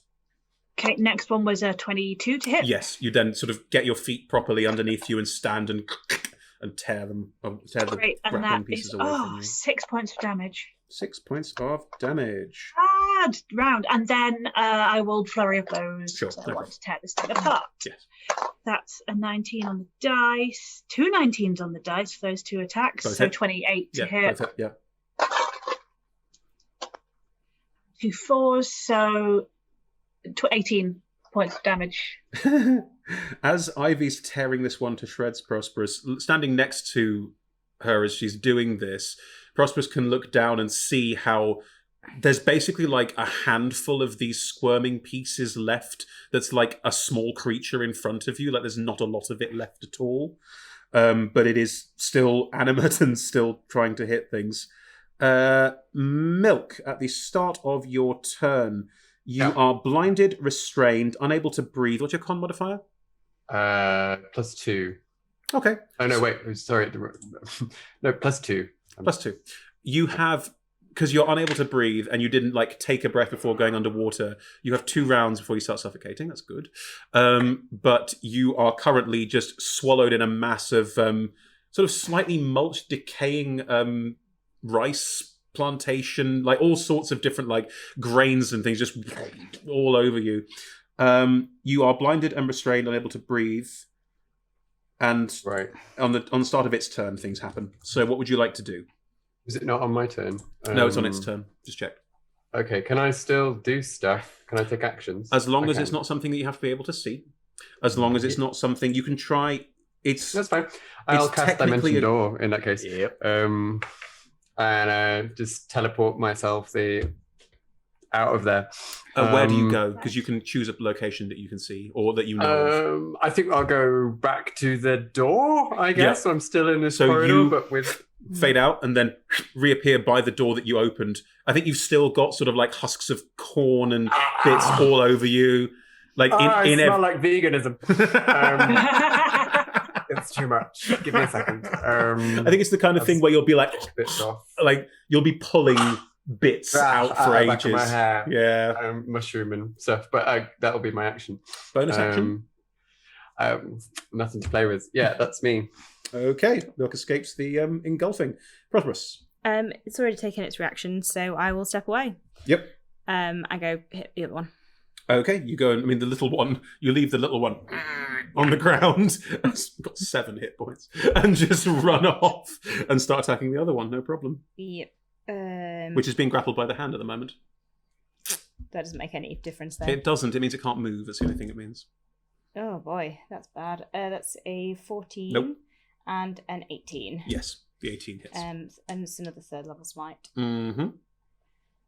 Because they're irritating me. Yep. I need to do some maths for this. Big nasty plant monsters. That's just all of these. Mm-hmm. All of them. All of them.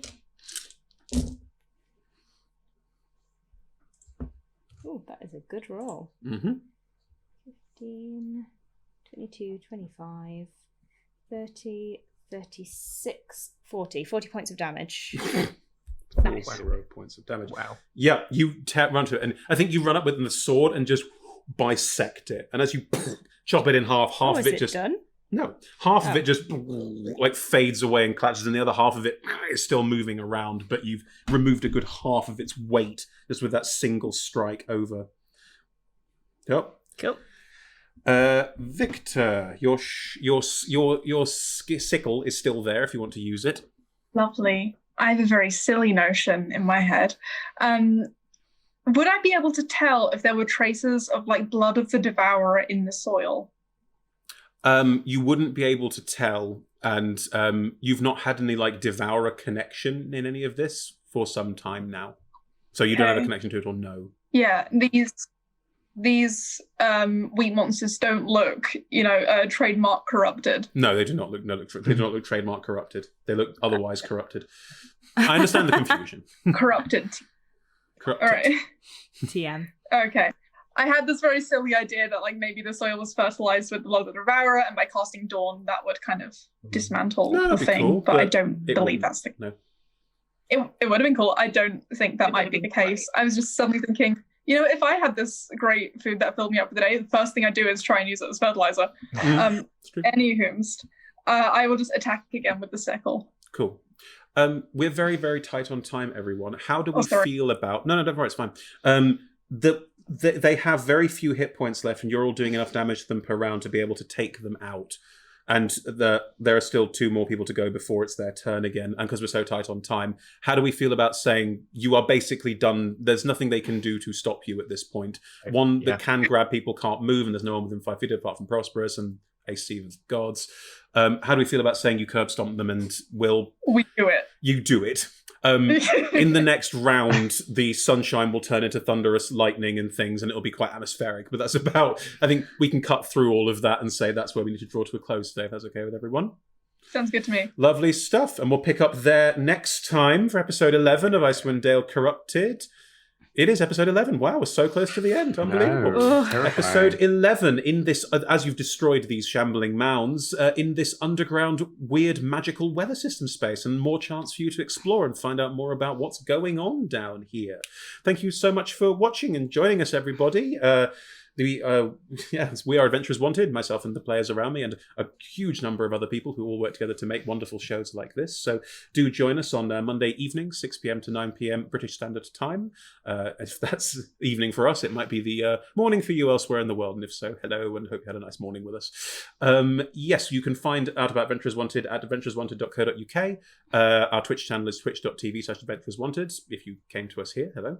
We're also on YouTube at youtube.com/adventurerswanted, where you can catch up on this and all of our previous shows. Everything recorded is there for you to watch through, including lots of previous campaigns and lots of previous stories. We also have a Patreon, patreon.com/adventurerswanted, where you can patronize us and help us make more shows like this. And on Twitter, we're Adventurers250, but on all the social medias, we are Adventurers Wanted. So find us there, engage, say hello. We'd love to say hello to you too. Apart from that, big thanks to our sponsors, D&D Beyond. There's a dndbeyond.link/adventurerswanted, and UltraPro, it's ultrapro.com. And you've got another maybe 5-10 seconds to win this character wallet just by going into the Twitch chat and saying hello. And we will put your name into a hat and pick out a winner. Please note, UK address holders only, as we live in the UK. I think that's basically it from us, isn't it? Everyone else good? Having fun? Good. Great. Yeah, Well, see us next time for the penultimate episode of Icewind That means the Dale. one before the last. Yeah. Bye, everyone.